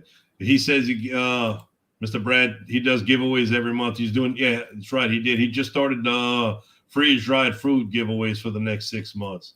He's doing some different types of long-term, 6 weeks. I'm sorry. He this long-term storage for it. Yeah, I'm waiting for Primal Cajun to do a free giveaway on some of that gumbo he makes. Some gumbo. You don't want his gumbo. It's not real. Is that a challenge going on there, Danny? Is that a challenge right there? Gotta be push tomatoes in his gumbo, him. Hey, put mine in the plastic so it don't break. The glass don't break. Try to get some plastic balls. You know, they should make those things too. What's when that? You get plastic, like the jars, like the mason jars, but get the plastic ones. They should have them like the Snapple bottles, because now Snapple has it look like a bottle. Right. Plastic where you can ship some gumbo like this. It's called a mayonnaise jar. Oh yeah, the mayonnaise jar. Would it hold it?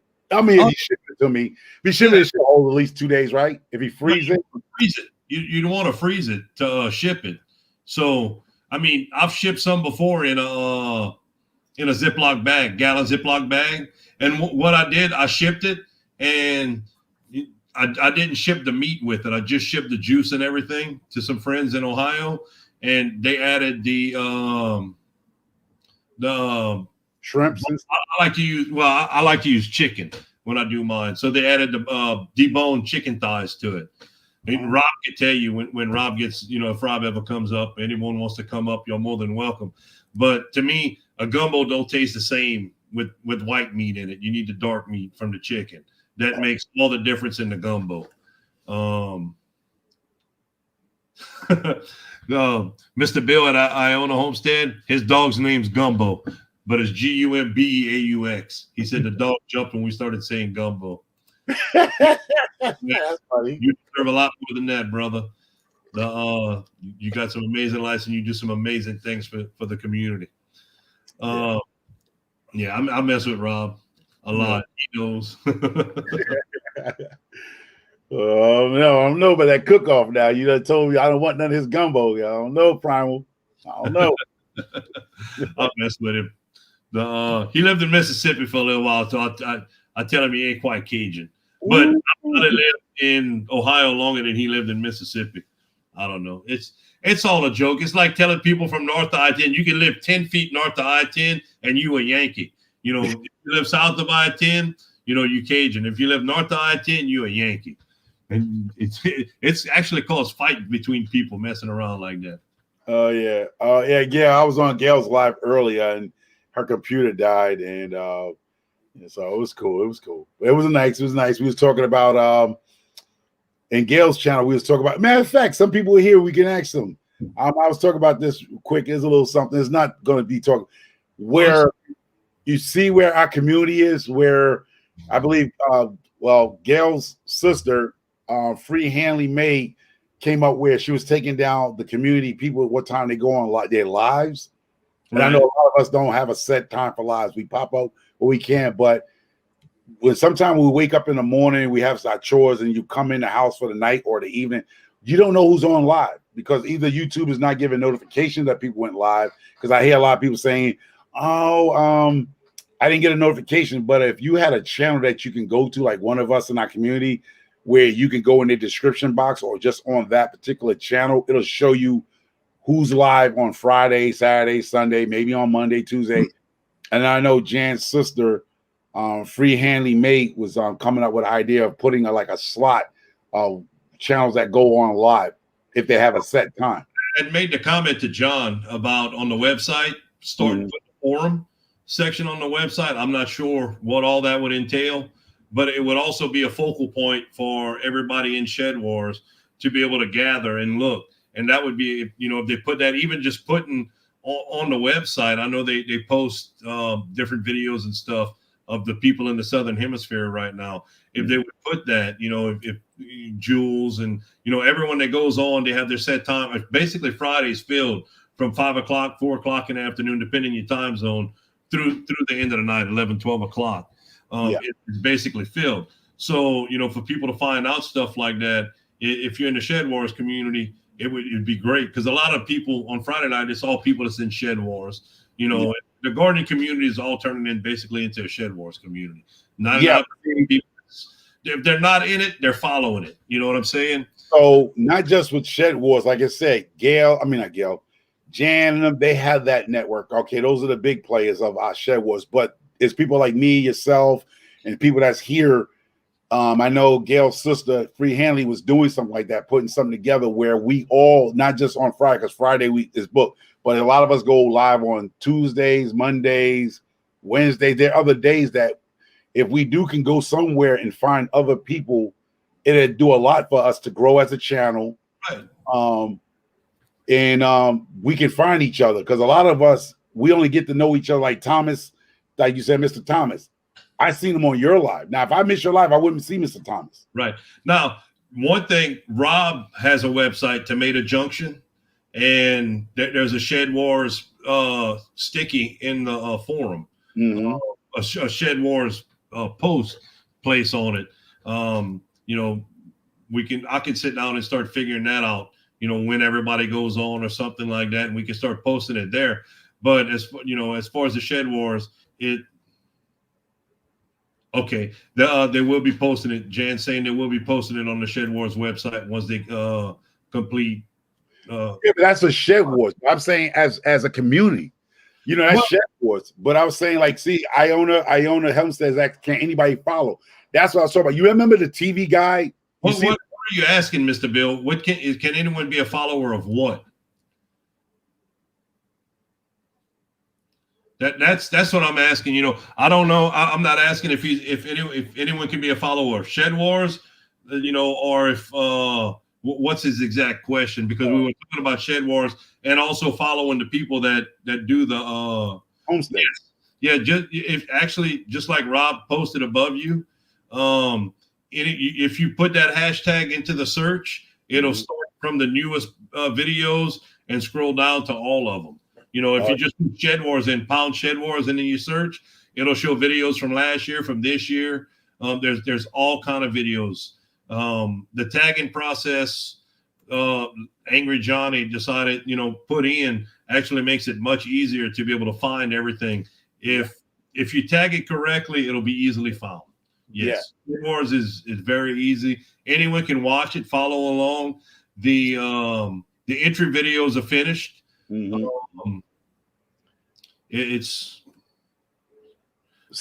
Okay, Brittany Farm was saying yes. What I was suggesting, is not set in stone of how it's going to be done.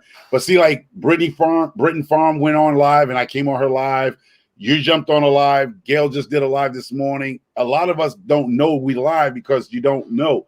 But if you, I don't do lives.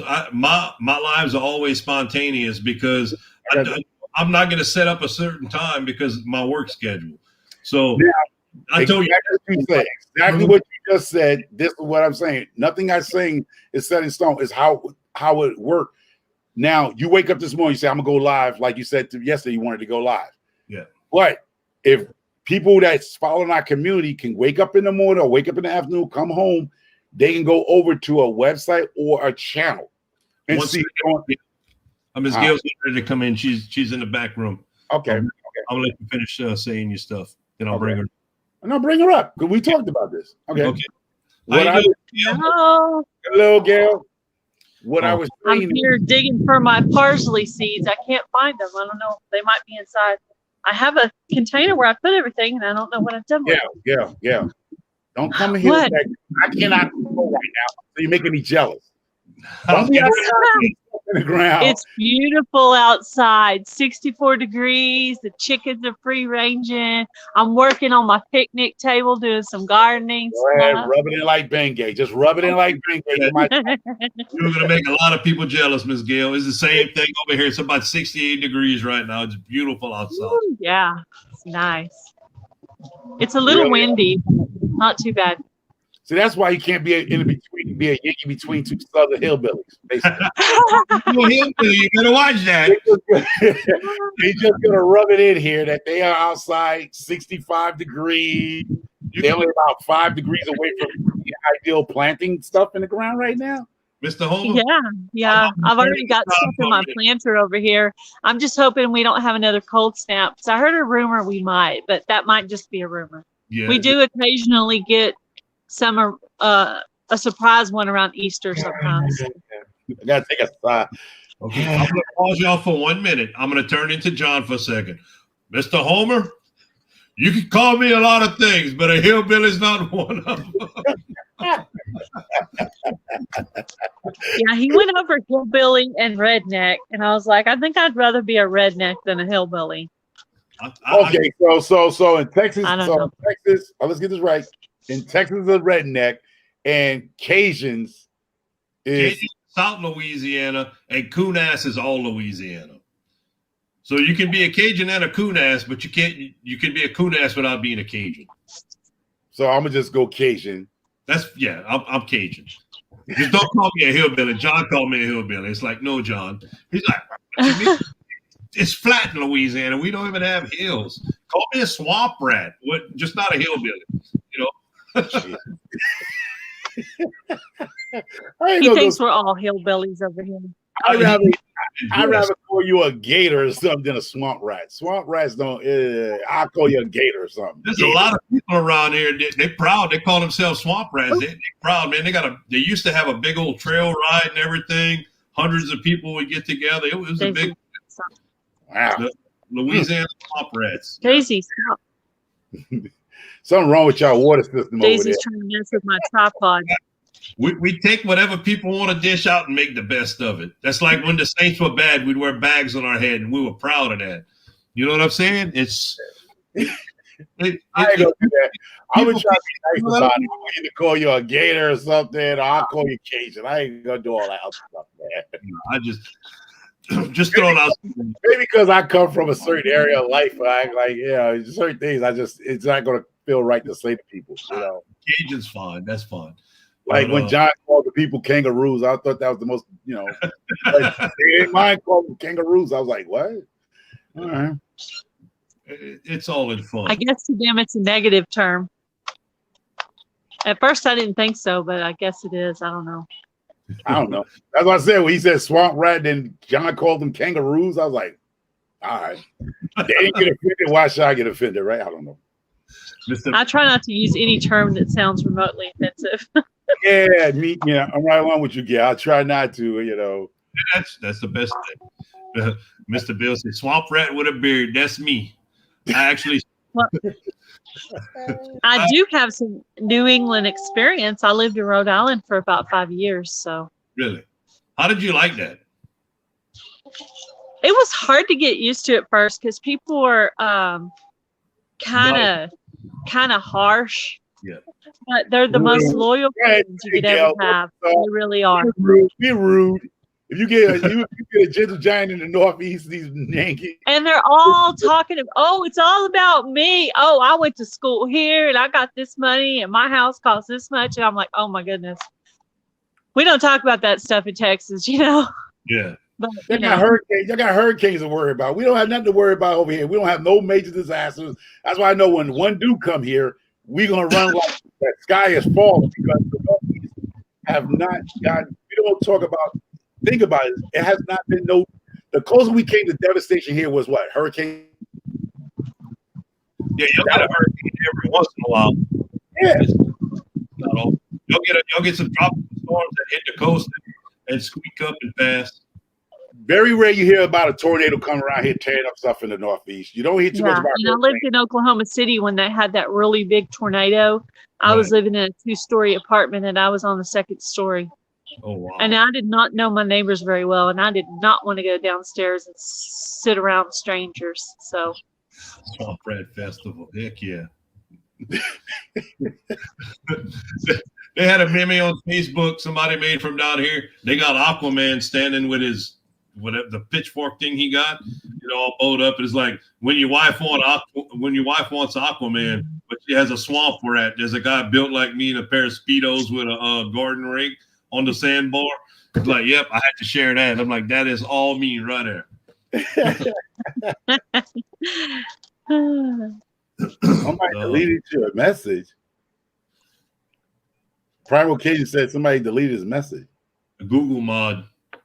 Oh. You got Google mod? Apparently Google's automatically on it. But not bot. Or if you have a moderator in here, they can delete messages too. I don't know if I have any. I've had a lot come up for approval, but they're usually not bad ones, like when I'm in other people's lives. I think there's only one I ever had to actually delete. That knocked out Primal Occasion. Primal Occasion is Danny's friend. Yeah. I went visiting with him day before yesterday. Yeah. Said he was. Everybody deleted Primal Occasion. You're deleting Danny's friend out the box. That's all right. He cooks it. He puts tomatoes in his gumbo. You gonna keep getting with that? No. It's all in fun. He knows that's a big thing around here. No. Yeah. So he's trying to get me to make some gumbo. I don't know how to make gumbo, y'all. Somebody send me a recipe. I'll make I don't either. If he have a recipe on it? Has the queen got a recipe on gumbo? He told me I don't want Primal Occasion's gumbo. He put tomatoes in it. No, he doesn't really. I just found him about no, the queen, she doesn't do gumbo. Oh, she doesn't. No, she's from Ohio, actually. She's learning. She does well for the we've been living back in Louisiana for 4.5 years, and we've been together for almost 9. So who knows? Maybe you do the cooking and she doesn't. I do a lot of the cooking. Last night I actually made pork chops and rice and gravy. My little boy was. Yeah, there's a lot of men that cook. My brother's the cook in the house, and my sister-in-law doesn't. She cleans and works, and he works from home and does the cooking. So. My schedule, what we end up doing is I'll cook. We'll pick up 2 big family packs, and I'll make a rice and gravy with the pork chops or whatever we pick up to cook, and we'll put it in the freezer. That way, Jan says she made gumbo, and Jan is not from neither where. Jan, when did you start making gumbo? You're not even from Louisiana. She don't make gumbo because she puts tomatoes in it. Oh, well, now you heard that. You're not making gumbo. That's fake news. You fake news, Jan. Fake news. Fake news.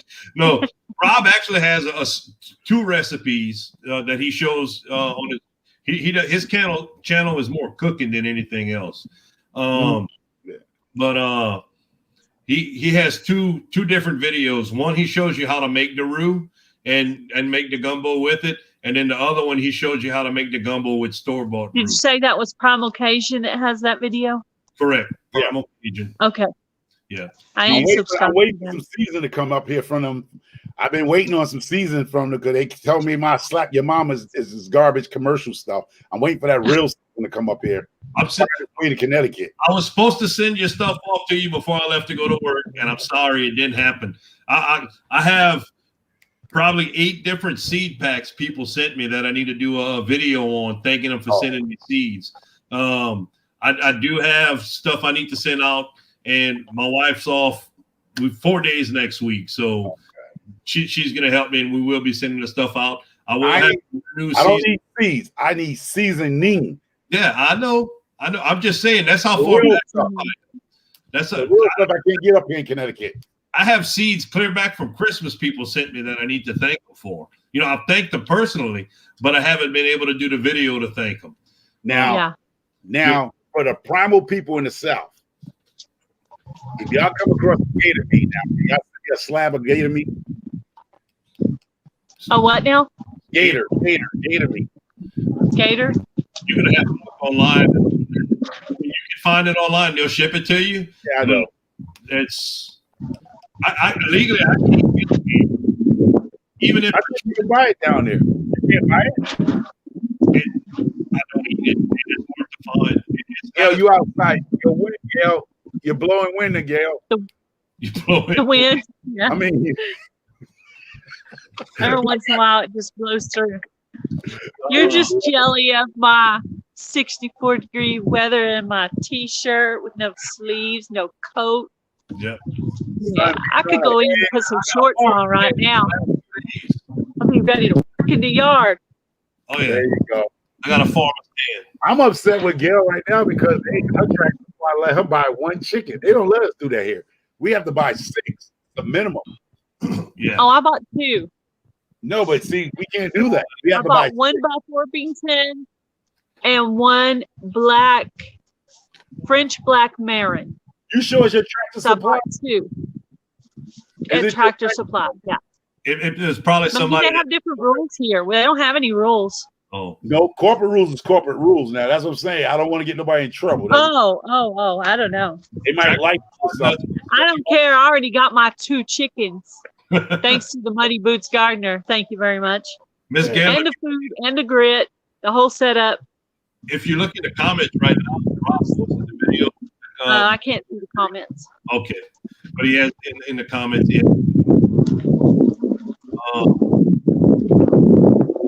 A second, Miss Gail, the wind's pretty bad. It's picking up. Let's see. Okay, it stopped again. I'm forgetting what we were talking about. All that wind going on over there in Texas, can't even hear nobody. There's a joke about why the wind always blows in Louisiana, but it's not enough.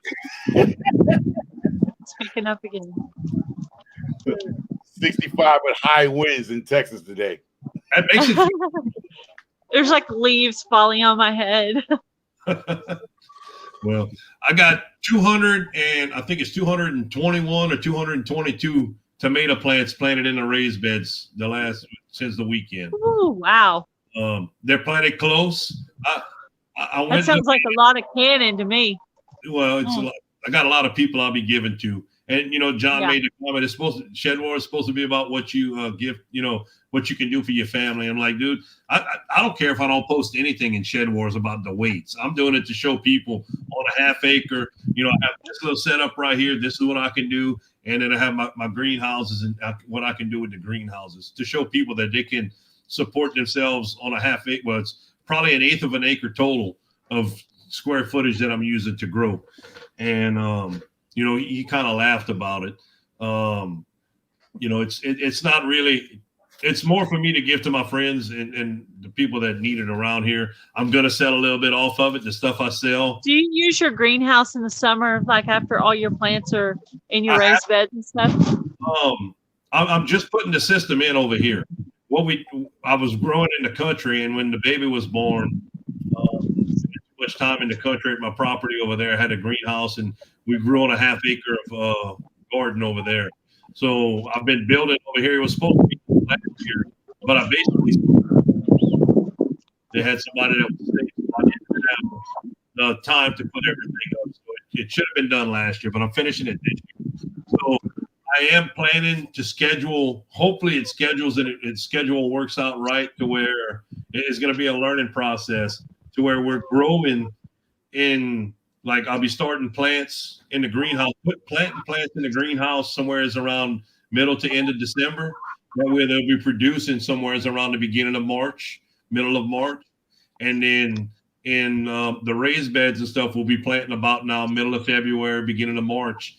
And then around middle of July, end of July, we're going to be pulling everything out and replanting again, trying to get a second patch of it for the fall. We can grow stuff in the heat, but like with the tomatoes and everything, you won't get good return on what you're growing because of the heat and humidity. You're going to experience the same thing in Texas. When it's over 95 degrees and it's humid, the pollen doesn't distribute itself out to the tomatoes as well as it should, or any plant really. So I'm going to use that point to pull everything out, clean it all up, replant plants I started in the house, and cover everything with the shade cloth and try to be able to keep it alive, growing to the point that when it does start cooling off, I'll have mature plants ready to produce fruit for the fall. Oh, so I think we were talking about that, right? We was talking about where I was telling you my pepper plants, everybody claimed peppers like high heat. They like heat, but it got too hot. They didn't do nothing until it cooled down. Then they explode. I didn't get no fruit until the actual temperature dropped, and it was late in the season. When the temperature dropped, then all of a sudden I got a boom of bell peppers, Scotch bonnets, jalapenos. But last summer, it was too much heat, and then it didn't flower. It just grew, like you said, it just grew. But when it cooled down to good temp, then it start fruiting. But by that time, the bees were almost gone. The pollinators were gone almost. With the bell peppers, did you grow all your peppers in buckets last year, Muddy Boots? No, I do ground. This year I'm doing buckets. I'm doing buckets this year. I made that thing. I haven't finished the top piece. In the front of my house, I'm doing buckets. I'm doing a lot more now this year. I'm going to use the front of my house because my front of my house is the southeast facing. So I have that rock wall I was telling, and Lazy Acre was telling me to put cucumbers. If I plant them, I'll be right back. Come down the wall. So I'm going to be trying to train my cucumbers and stuff to come down the rock wall. So they're climbing upwards with a trellis. When they grow, start leaning them over the edge and let them come down on the front of the property so the sun will actually hit them. Yeah, I've never grown cucumbers before, but I was sent some in the mail. So I'm going to try to grow everything that everybody sent me, at least a little bit of it, even if it's not something I'm sure I'll love. But I need to make a trellis somewhere for them to climb up on. I have one trellis built, but I use that to plant my hyacinth seeds. Now I seen somebody used oh my Lord, like it was a crazy trellis, but I forgot what channel. I watch a lot of people, and I'm not subscribed to a lot of people. Where you see this pole, it was like a pole, like a stick, right? They put a pole in the ground like this, right? They had a stick on top. Jason Avers. And then the string. Yeah, the strings came down around the cucumbers, and the cucumbers. It was like this. I'm not saying but Jason Avers does like a tree. Like a tree. He put in the middle of the garden, and then he brought string down. Yep. And then when the plant grew, they just grew up almost like a carnival type thing. It went up like a cone. So if you did a T-post and then you had strong string coming out of that for them to grow up on. Just like this. It was in the middle. Yeah. And the string came down from the top. You just string there, string, just made a whole bunch of strings. And when the plant went up, it wind up on the string. Right. So if you don't have a lot of space,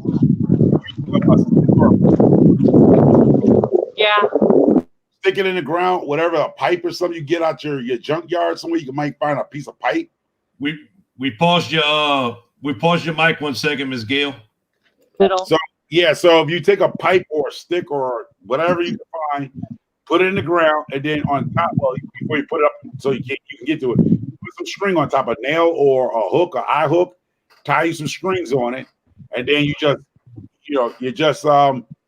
put the string all around. Yeah. What they normally do is put a T-post in the ground to have a drive, something in the middle to drive it, and then you put all your strings around the top of the pipe. Then you take the pipe and you set it on top of a T-post. That way the T-post is stable in the ground, and you don't have to get up 7, 8 feet. You want it to be at least 8 feet. You're gonna grow across it. So how would you connect the pipe to the T-post at the top? Wait, say again. How would you connect the pipe to the T-post at the top? You want a pipe big enough to fit over the sleeve, like a sleeve over your T-post. Oh, okay. Stick out the ground, 3, 4 feet, whatever it is. You want your pipe, which is probably about 1.25 inch pipe. Like this, Gail. T-post in the ground. Get a cheap T-post about 4 feet. You knock it in the ground about 2 feet.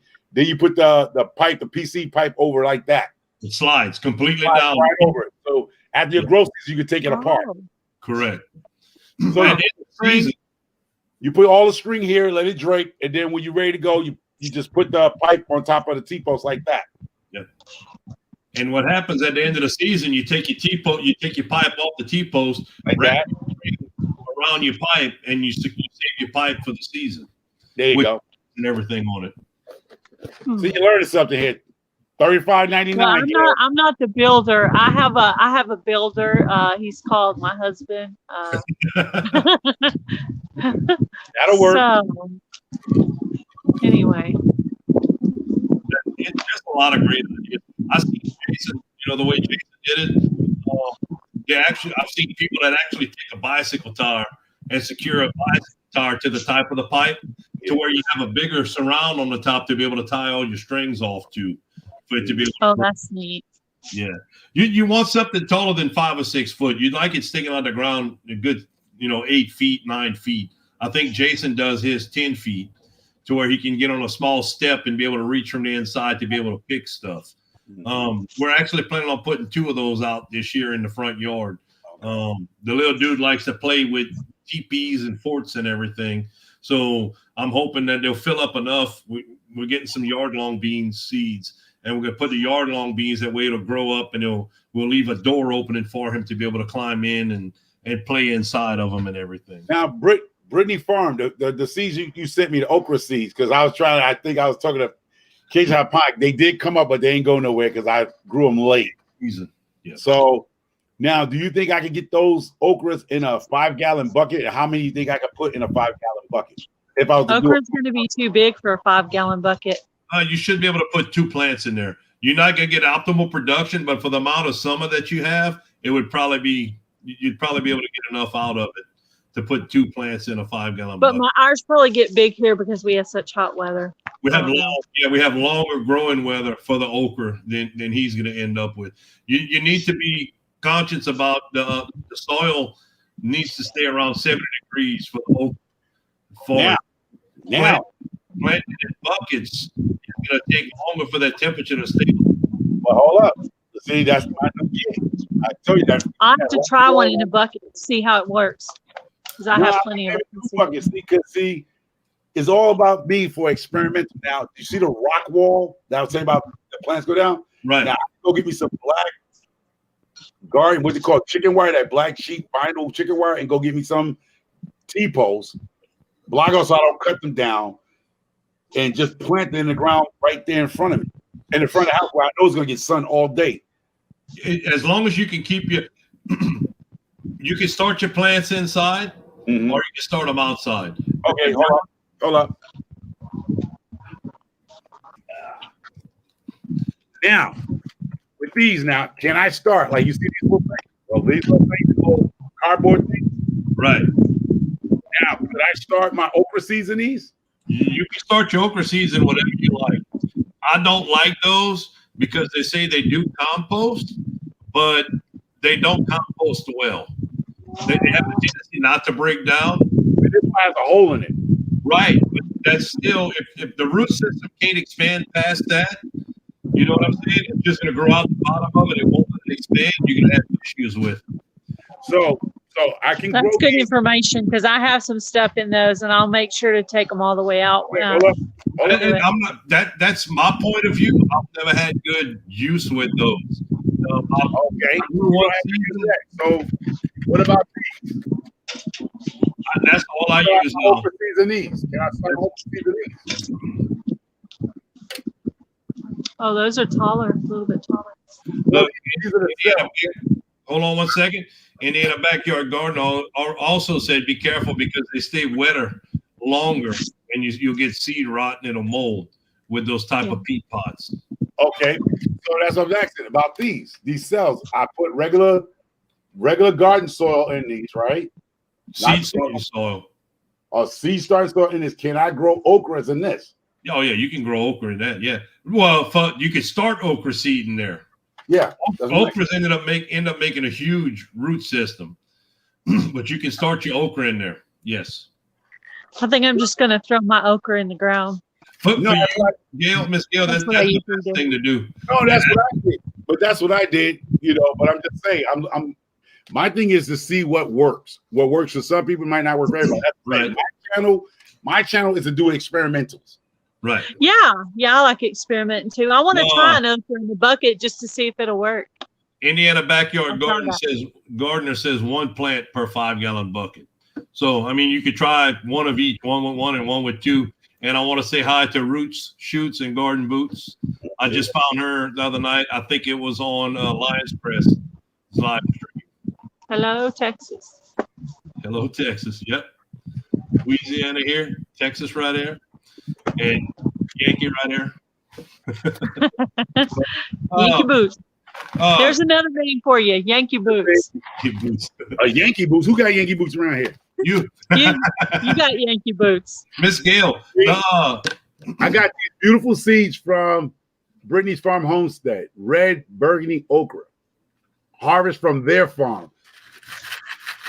See? Red okra. I haven't never grown that. Yeah, they sent me a bunch of these. Now, that's personally from their farm. This is from their farm. So that's why I'm asking questions. How can I grow these? I know they sow these directly into the ground. Yeah, and I'm not sure how okra likes to be. Try one in the ground and some in a bucket. Try both and tell us which works better. But I think they're going to get bigger out of the ground because that's where I usually grow mine. Brittany Farm, if you hear, I know y'all go directly into the ground. I start your seed that you sent me in these type of things. What would be the best way, with regular garden raised bed soil or seed starter? That's what I'm asking. I went away from using just regular soil to using the seed starting soil only because for me, I find it works better. The moisture it maintains is easier to regulate. It doesn't stay sopping wet. It seems to work better. I actually bought a bag of Pro Mix. It was from, I think it's 2 cubic feet or 3 cubic feet. In a compactor bag? Yeah, $34. It was expensive, but how much for that, bro? I just had that. I just saw in the video. I just shot a video. I got mine for $12. Well, I don't know. It might be a different. You got a hell of a deal if it's the where same you get it. I got it from Walmart. Walmart got these things called Pro Mix. So you talk about Pro Mix. If you watch one of my videos, I just showed it when I did the soil. They don't have it down here. It's in a compressed bag, right? Mm-hmm. $12. Yeah. Oh wow. Can't beat that. You should. Yeah, I'll check it that out. Pro Mix. That Pro Mix is good starting stuff. You know yeah. Indiana Backyard Gardener says definitely seed starting mix if you're going to use it. Now, if you want it, there's been years I didn't have any of that fancy soil, and I just threw them right into the regular old dirt, and the okra did just fine. Yeah, you just can't plant any big tall zinnias next to them because they will take over. I mean, because I have to do what's in my budget. This year I have money and I've bought some of that stuff, but there's been times I've thrown it in the ground and it did great. So you don't want me to plant the stuff that you put in, you gave me. These are those Zinger seeds. Oh, yeah. Just don't plant a bunch. Just do a little bit, Just do a couple of seeds around it, around different things. Those are really good pollinators. Just don't go too crazy with it. Little bit here and there. So you gave me enough for 30 years then. If this is a little bit, there's a lot in here. Well, a little bit all over your yard. That way you spread the bees out. Mr. Homer, with the okra seeds, if you want to try a couple different ways to see how it to start them, if you soak them overnight, 12 hours in water, and start it, you'll get a better start as opposed to just putting them in, because they have a really hard outside shell. You can feel it. Another thing, if you put them in Clorox for 5 to 10 minutes, soak them in like diluted Clorox or actually Clorox. Clorox. Put them in there for 5 to 10 minutes. You'll see the little tail starting to pop out, and within a day, within 24 to 36 hours, the plants are starting to pop already. How long do you soak your okra seed for, Danny? Hold up. Let's get this right, Gail, before you ask questions. Now, she's asking the same question. Take the Clorox. Now, you say put this. No, he's talking about Clorox. I'm talking about water. The water, you soak it for 12 to 14 hours. Okay. Soak it in water for 12 to 14 hours. You take it doesn't take that much Clorox. You take a cap full. If you're starting 10 to 15 seeds, take a cap full of Clorox, like the lid on that, about that size. Fill it with Clorox, drop your okra seeds in it for 10, 15 minutes, and take them out, rinse them off real good, go put them in your dirt, and they're going to take off. So water 12 hours with Clorox 15 minutes. Clorox physically eats. Yeah, 10 minutes, 10 to 15. I wouldn't go no more than 15. Make sure you're washing them off at 15 minutes. But the Clorox, the chemicals in Clorox literally eats the outside. I took a pound of okra seeds, poured them in a cup, and then I topped the cup off with Clorox. And it really melted the side of the cup and poured the stuff all over. It got so hot. Oh, wow. The Clorox actually eats the hard outer coating on it, and it promotes the root tail for it to come out and start growing. It's amazing. Indiana Garden said about some peroxide. Peroxide. I've never tried peroxide with okra, but I have with tomato seeds, and it does do well.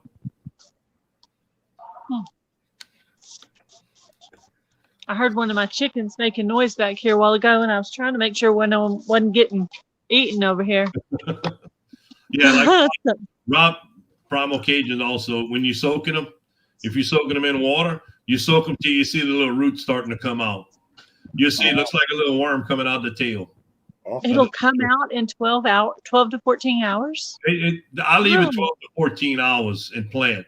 He might leave it a little bit longer. Rob, if kind of give us an idea how long you leave it. But I have seen it in 14 hours. I have seen the tail starting to come out. So let me get this right, people, so I don't kill myself and kill these plants, okay? Water 12 to 14 hours, so you see a little something, right? Yep. Clorox, 15 minutes. Now, what would I be seeing at the 14 minutes or 15 minutes soaking in Clorox? What would I be seeing? You might see a few bubbles on the top, but you'll see the shell starting to open up.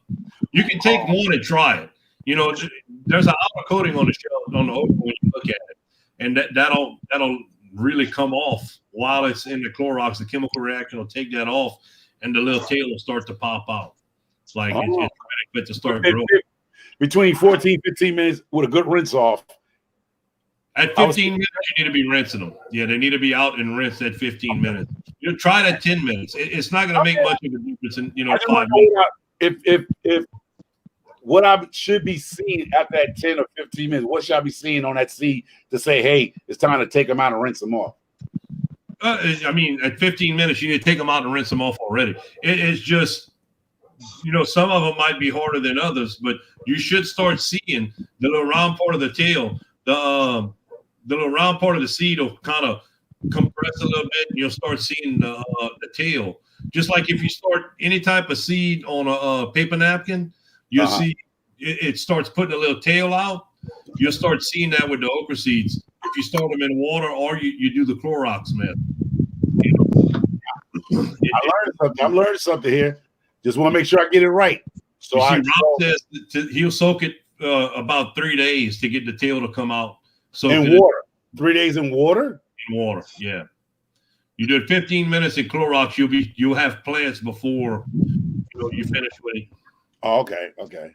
Yeah, he says do a germination test. He says, look, it takes about 3 days, and then do a germination test with a few seeds to what works for you. Okay. And, Indiana, put them in a wet paper towel, throw them in a Ziploc bag. Boom. That's also another way. Yep. Oh, okay. There's hundreds of ways. My uncle was my great uncle, 90-something years old, when he told me 20 years ago to do that. And I thought Britain Farm must stepped out because I was asking her how they do there because they're from her farm. These guys from her farm.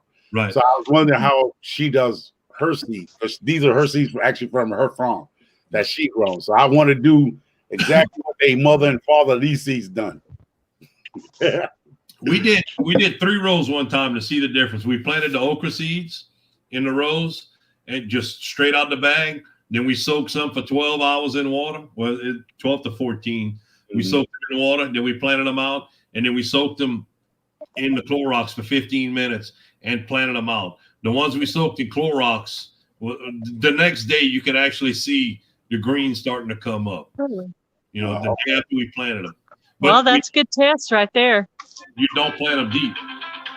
Okay. You don't plant them deep at all. You don't plant them deep. No, you about 3/8 of an inch. Wow. Especially if you're gonna or you're gonna.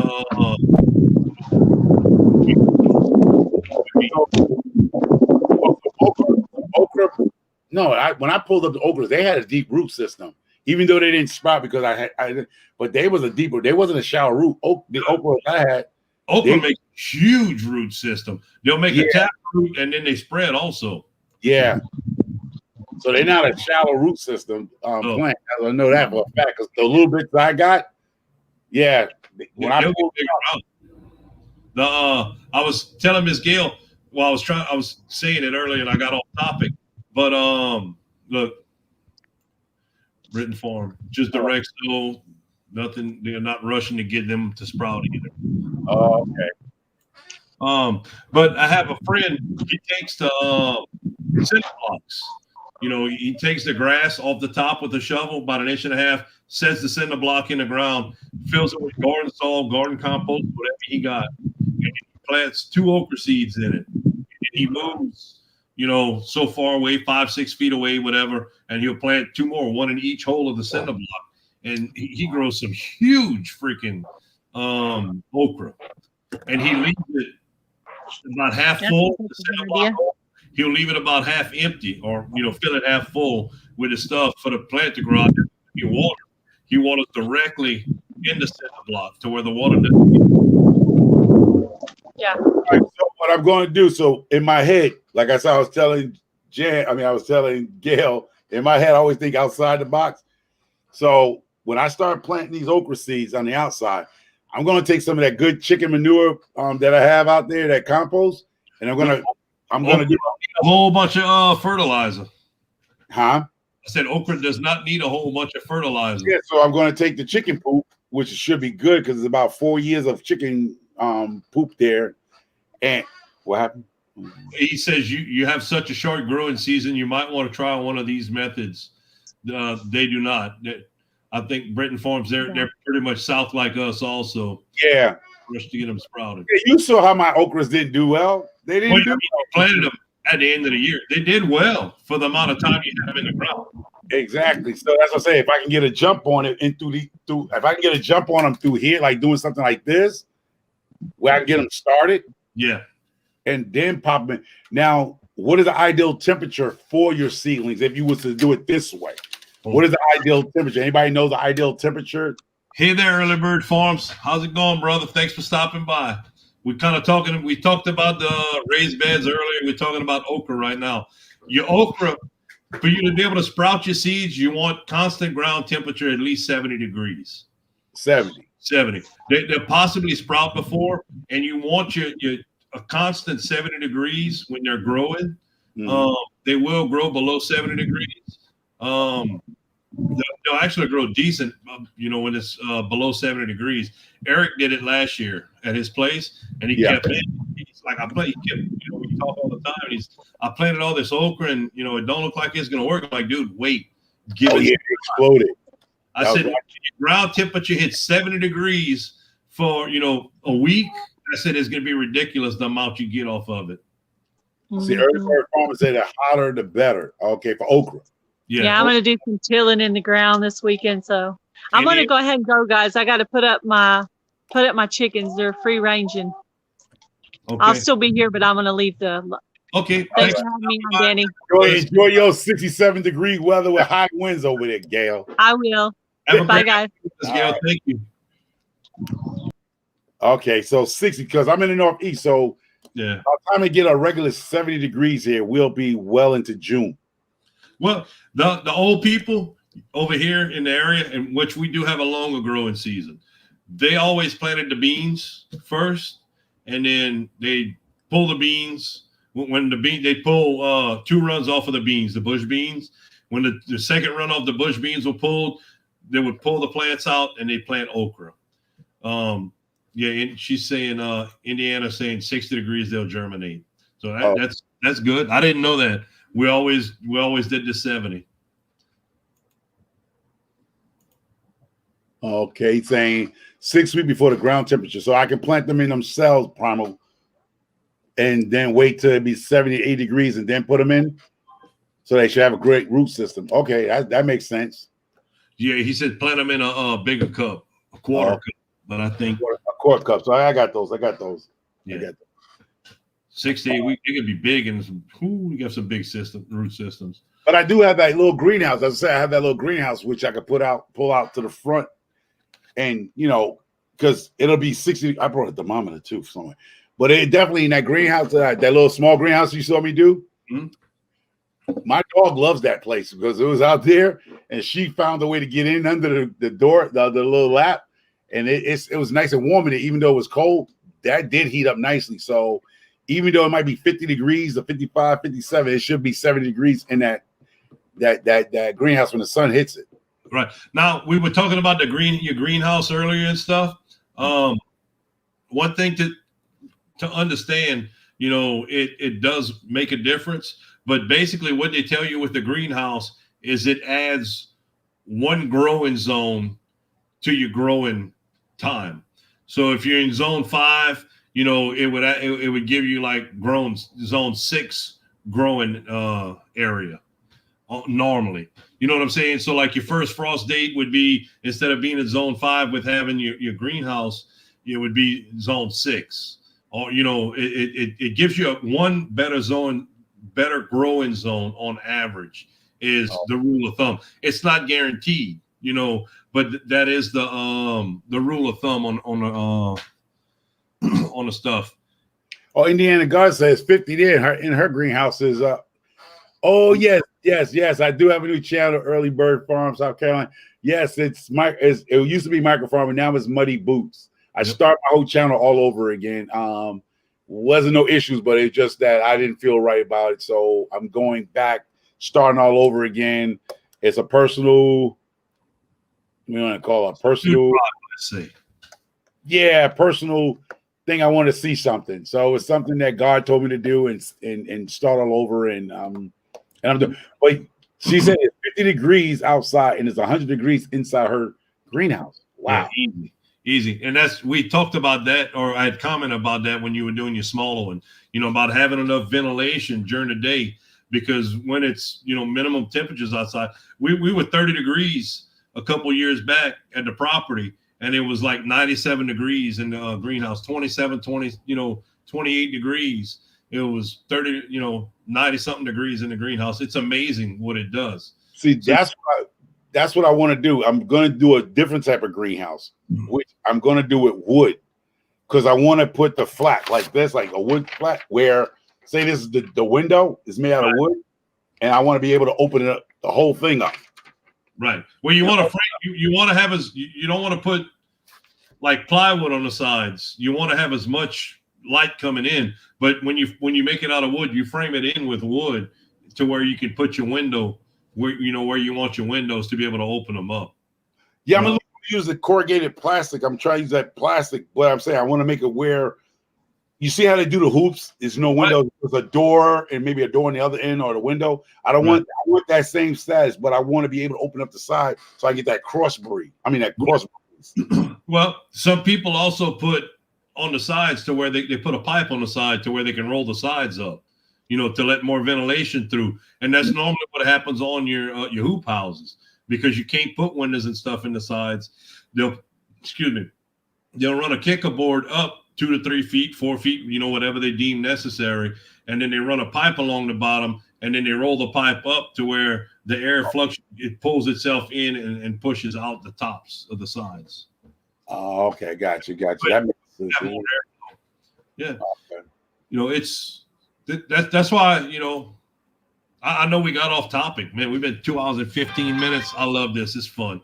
You know, we started talking about this, but that's what I said yesterday about the, you know, when we're talking about it on the phone, it's one thing, but if we come on here and we discuss it, people's going to have questions and other stuff's going to pop up more than just 10, 15, 20 minutes on the phone talking about it. Exactly. So that's why, you know, with the round sides, it's hard to put windows in. So they put roll up sides on them. I see they got different ways. It's not all rolled up. Some people have curtains. They got a crank on the end that's amazing. And it just, you know, it pulls it up, and there's all kind of different things. Yeah. That's what I'm saying. Like I was talking to you earlier about is that we have so many channels in the community right now that I don't have to focus on actual, like, this is what you're doing now. I'm just doing a lot of experimental. Like when I was micro farmer, it was basically I'm just seeing what works. That's why I ask a lot of questions, because I try to simplify mine without all the big words and simple and all this other stuff, using a lot of chemical, because I don't. So people who want to be like just a regular garden out the back door, they don't have a lot of money to be spending on these chemicals and products and stuff. I try to find things on the cheap, things that you can recycle and use in your garden that you have, or you can find just driving around in your community that you can use in your garden without spending a lot of money. So that's how I always wanted to be, that type of channel, and be funny a little bit, not comical funny, but funny, like you want somebody to talk to, relate to. Enjoy what you're doing. Enjoy YouTube. Exactly. You know, and learn. We have a lot of people. Like if you want to find out how to, I would love Aquarius to show us how to grow tadpoles. He's back. You can hear. What did he miss? We done solved the problems of the world, the growing food shortages. We solved everything. But we haven't got the mystery, how to grow tadpoles without a frog. That's right. Don't need a greenhouse. Look, Mr. Robert, that's what you missed. Ask Mr. 2021. It's about composting poop. Is who has compost poop in the Shed Wars community? Yeah, we follow me to learn to grow tadpoles. They were talking, the poop wars thing came. We were discussing the difference in the chicken poop and rabbit poop and composting it and the amount of time and stuff. And Cajun Rob brought that up about the poop wars. Yeah. What's free 99? What is that? I missed that. That's what I brought that up so I can go back and look. Indiana, what is free 99? It's not a rapper that got to be free to nothing like that, right? Free Meek Mill. Free rapper 99, y'all. No.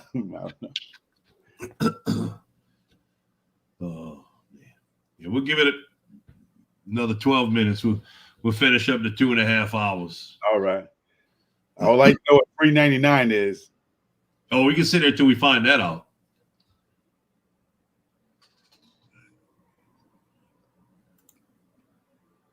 Peace.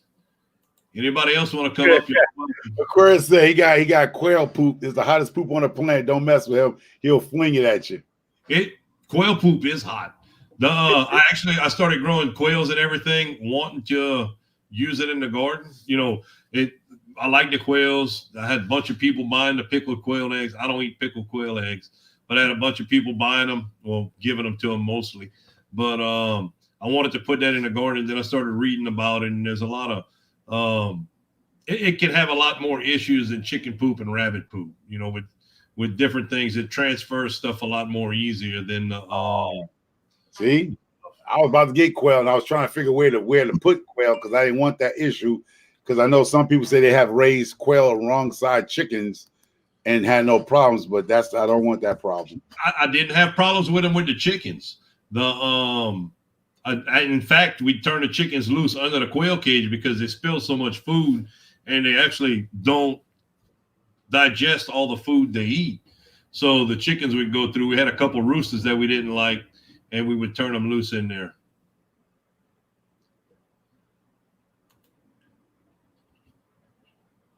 You're welcome to jump in now. We can start talking Shade Wars again. We got 14 people in here right now. Cajun Prime said free 99 equals to the best price in the world. Free. Oh, that's what it means. Free. Yeah, she said that's how much she wished stuff was to cost. Free to 99 cents. That's what she wants everything to cost. That would be nice. Oh, free to 99. Oh, yeah. I try, but it's hard. But recyclable is the best way to go. That's the way you're gonna get stuff free. Or like I say, you just gotta time yourself around your big box stores, because what happened is with the big box stores, the reason why I got all those Bonnie cups is because the big box stores do not fertilize their plants. The Bonnie people just pour water. They just put in that tap that's on that side. And if it doesn't sell, they toss them in the garbage. What I do is I go and I dump the soil out and I take the cups. Take the cups. Yep. And I take the cups for free. That's where I get the cups. You see where I got all these Bonnie cups from. That's how I get the cups, because they throw them in a dumpster. Yep. And I go ahead and dump the soil out and I take the cups. So that's how you get these free cups. Hey, Pete, how's it going, brother? Thanks for stopping by. You can do a lot of stuff. They actually, the Lowe's in Abbeville won't let us do that anymore. They got it blocked off because somebody got hurt jumping in the trash can to get the shit for free. So they shut that down for everybody. Dang. But yeah, you can. Another place, a lot of people are always looking for boxes. Contact your local Tractor Supply place. And they have a certain day that they get stuff in and break the boxes down, and they'll give them out to you. If you call, you have to go late in the afternoon. It's like between 4 and 5 o'clock, 4:30 and 5 o'clock. Pick them up, but it's not like going to your local grocery store. You don't have to worry about if they had any type of meats that leaked on them, or, you know, it's just a regular dry box that stuff was shipped in. So it does, it works well. And that's how you can get your cheap trees too. The Tractor Supply gets a whole shipment of trees, right? And then they throw them. And no, they mark them down. They almost mark them down to $10 a tree. So we don't get the Tractor Supply over here. Don't get trees. You got to wear your helmet when you go dumpster diving. Now one guy does this, and I'm not going to mention him. He's one of us. They go with a snip to they local Tractor Supply or Home Depot, you know, when they have the trees outside, and they snip off the top of a branch off the tree, and they go ahead and propagate what you call it, propagator. So he don't buy a tree. What he does is go around with a snip, and he snips a branch off and he propagates them. And that's how you get trees for free. That's nice. I mean, if it works, it works. I was like, that's the story to it. Yeah, sticking to it. So he goes with a clip, and he clips one of the branches off the tree. Then he grafts it to a root system. Yeah, that's nice. I mean, you really can't. It works as long as you don't get caught. But they outside, so because our trees are outside, so.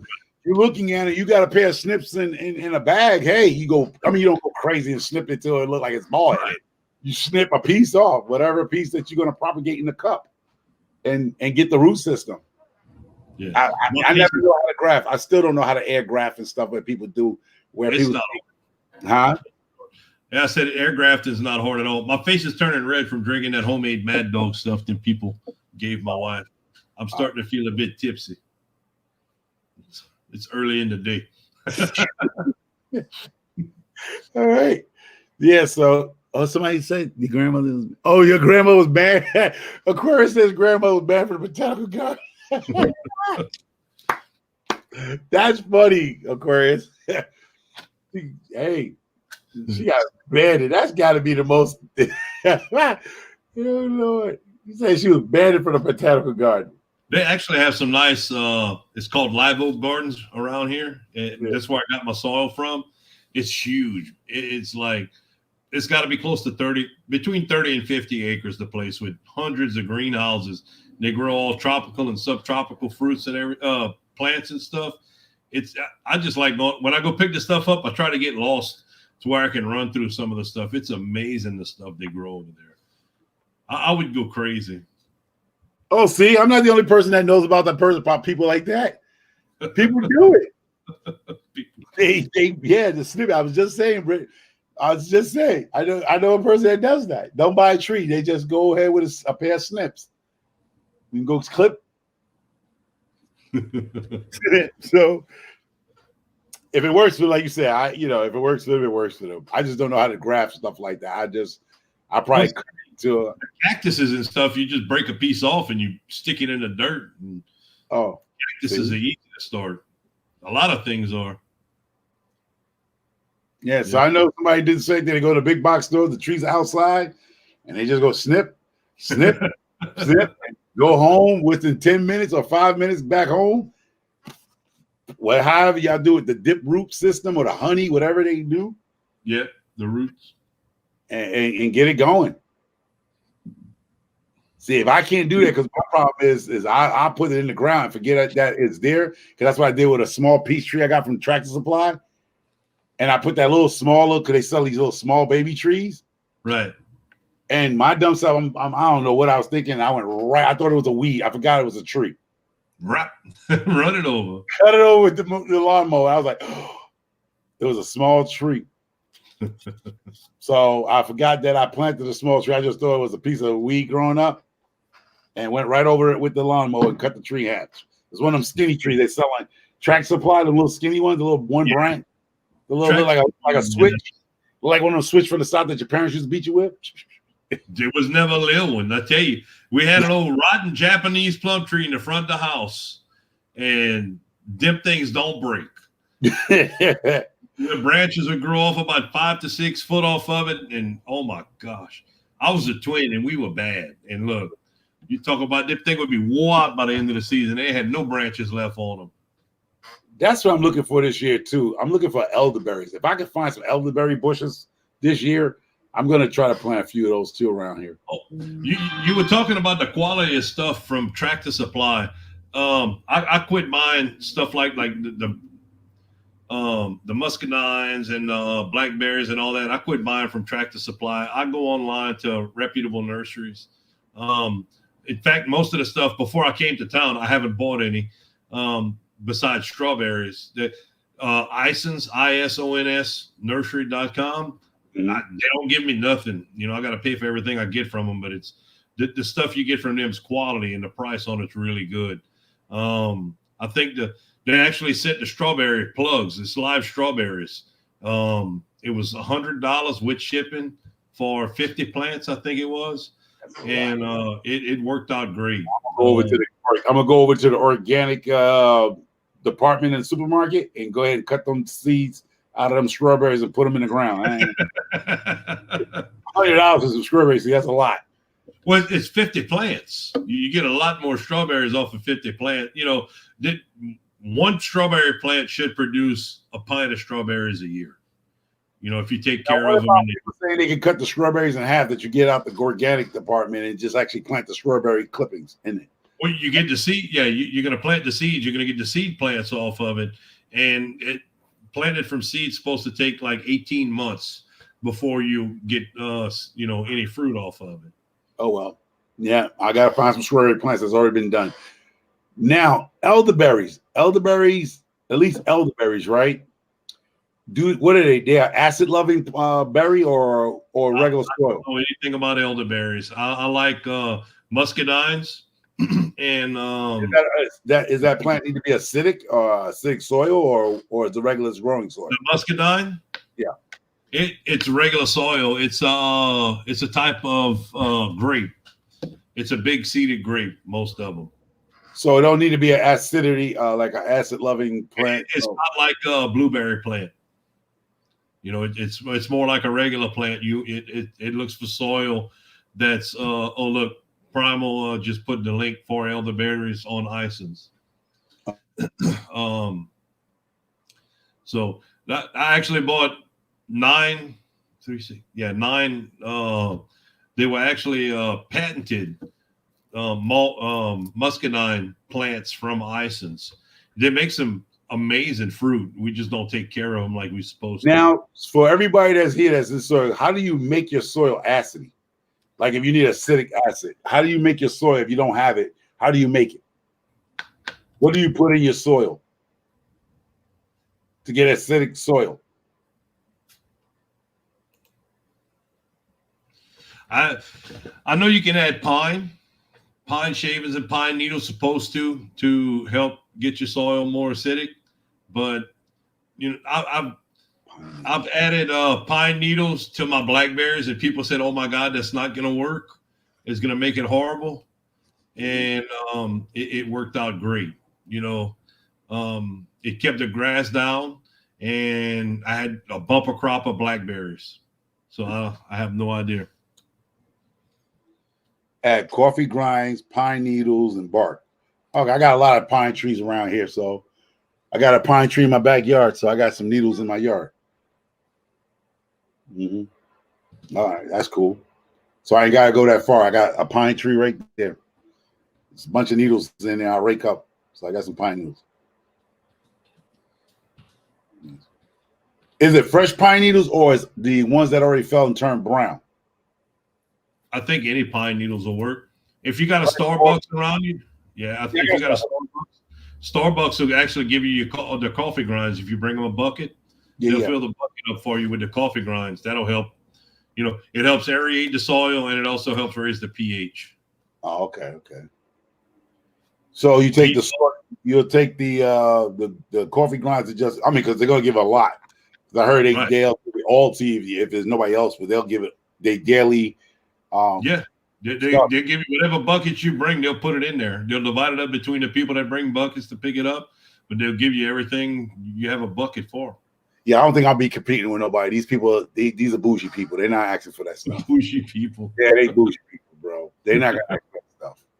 Oh, Indiana bag. She says it's not acidic. I heard different. Oh, could be wrong. Okay, so stick with pine needles. Well, Indiana backyard gardener. I can't remember her name. I wish I could. And Rob said it will make it acidic. Peat moss too. Okay, peat. Oh, I get that sheet. That's $10 for that big box, that big bag. Mm-hmm.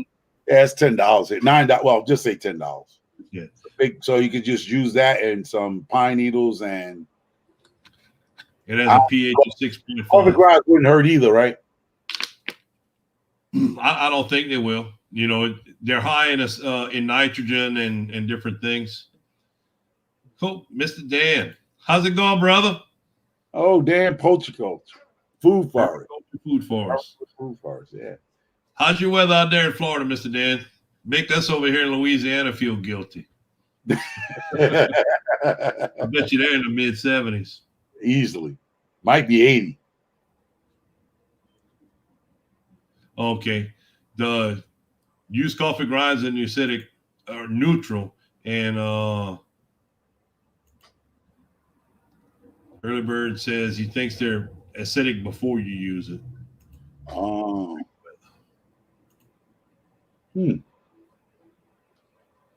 pH of 6.5 will not affect the acidity levels of a soil. Okay, so you say pine needles and 75. 75. They're struggling today. 75. Yeah. So pine needles and peat moss. Pine needles and peat moss. Yep. All right. And all right, so that'll work because you said that's good for blueberries. Blueberries need that. Yeah, blueberries like acidic soil. Oh, because I messed up there. My blueberries about to get jacked up because I just use regular black cow and stuff like that. So that don't mean they won't work. I had one of my friends. I actually gave him a truckload of the sugar soil from last year, and he was begging for more, and we can't get it. The place doesn't carry it anymore. But he planted his blueberries in it, and they did way better than anything he's ever planted them in before. He added some new blueberries. He had some others that he's been trying to buy the special blueberry soil and mix it in with his regular soil and everything. And he didn't, his new ones he planted actually grew as big the first year as the ones he had planted for 5 years. So she said 2 inches of peat moss over the grow. So even though I use black cow manure and stuff like that, just put the peat moss on top of that, and it'll saturate and help the pH. Oh, okay. Then I ain't got to move. All right, so I don't have to move them then. So okay, that'll do. Mr. Dan said 75, perfect for blueberries. Yeah, I just got to figure a way of keeping the chipmunks off of them. Pellet rifle.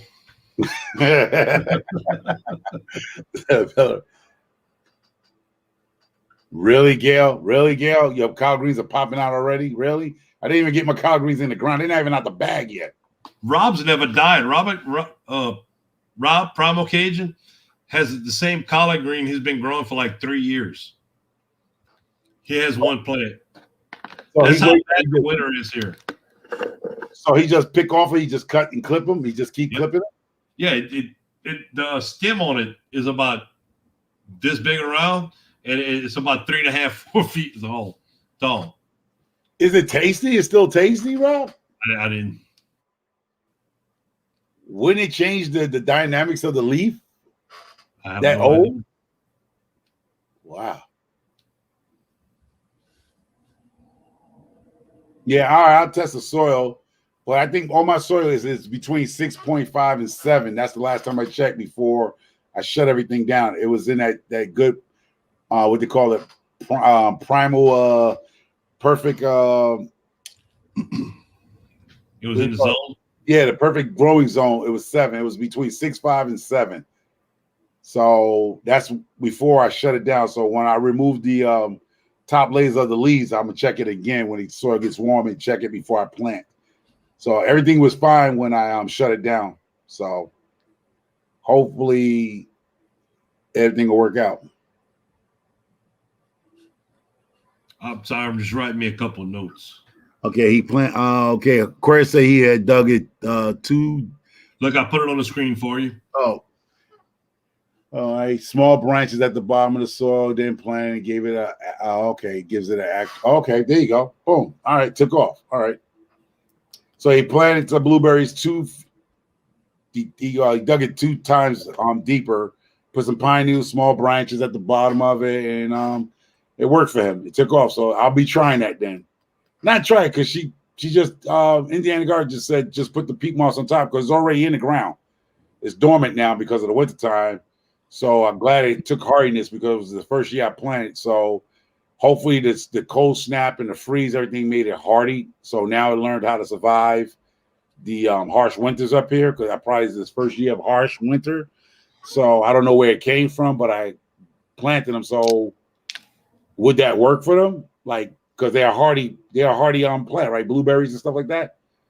Because it was this first year. Just like I've made a video about the apple tree. The bark peeled off that apple tree, the big red apple tree. But people tell me to hold off on it before I pull it up because it looks dead, but it might not be dead because apple trees are funny like that. We can't grow apple trees around here, so I have no idea. But so for that video, she says, Epson, this is something you can add to your soil if you want to help raise the pH. And she said it's usually about $10. At your local garden shop.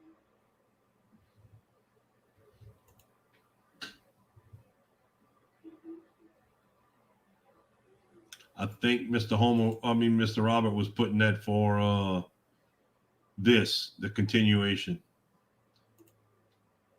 Oh, they have their own spongy, rotten root. Oh, okay. Got you. All right. Okay. I'm gonna have to get back to work. All right, let's get back to work. So nice everybody coming through here. Enjoy it. You learned something. I hope you picked something up. I learned a few things myself. So we actually, I made the mistake and it was kind of informative today. Thank you. It wasn't like the rest of the live streams I do just visiting. I learned something, hopefully we help some people, got some good information from you about your greenhouse, how you're doing it, the raised beds, why I did my raised beds and everything. Look, she says, it's everywhere. They sell organic fertilizer in bags. Oh, okay. Okay. Got you. Yeah. So definitely check that out. So I'm looking forward. Like I said, my seed days of growing plant seeds. I mean, I planted some seeds already a little 2 weeks ahead of my schedule. But March 15th, it was my seed days, growing inside, seeds inside. And I went outside and I believe I was listening to Indiana Backyard. I planted my peas and beans earlier because because I don't think we're going to actually get a hard frost, but they were saying that you can actually plant your seeds once the soil can be worked. So my soil can be worked. So I planted directly in the ground, some peas and some snow peas and beans. So hopefully that takes off when the temperature get right, it'll take off. So I'll be showing you that. I plant peas and stuff outside. I think Indiana was saying that you could plant peas and beans out at this time once the soil gets workable. Right. I'm not sure up there. We normally wait till beginning of March, probably second week in March, to put the seeds, peas and stuff in the ground. But it's different. Oh, the peppers. Oh, well, that pepper didn't pop up yet, but it's gonna get there. Don't worry about it. You're gonna lose that battle, Corey. You're gonna lose that battle. So, all right, y'all. If Indiana said something about her raspberry, but anybody knows something about pruning trees, please put a video out there because I think my peach trees need to be pruned. I don't know. Do you cut the peach tree limbs from the bottom? Is it the same way you do like vegetables, where you cut the stems from the bottom and let the top grow in a peach tree? I think it's different with peach trees and pear trees. Just let them go. You don't prune them. No, there's a certain V shape, or I was watching I was reading an article the other day, and they were talking about it, and I don't remember exactly. I'm not going to lie to you and tell you something wrong. But anybody do know, try to put a video out about that. Like, show us, like, if you have a palm tree and you have trees like this, branches, which one to cut? You know what I mean? Do you cut the ones down here and let the top grow? Do you I think it was Jason Avers. Cut the bottom branches off? You follow Jason? Yeah, but I hit him up when I see him in the chats. Jason probably be able to be the. Chris, he has a lot on pruning trees. Yeah, check them out then. Okay. They have a lot of videos on YouTube on pruning trees. Oh yeah, didn't know how to cut. Yeah, trees. I'm a hands-on guy. You can't tell me. I'm a visual person. I gotta see you do it. Again, you can tell me, and I won't get it at all. There's a lot of universities that started putting out, where they've been putting out videos for a while on pruning and growing and stuff.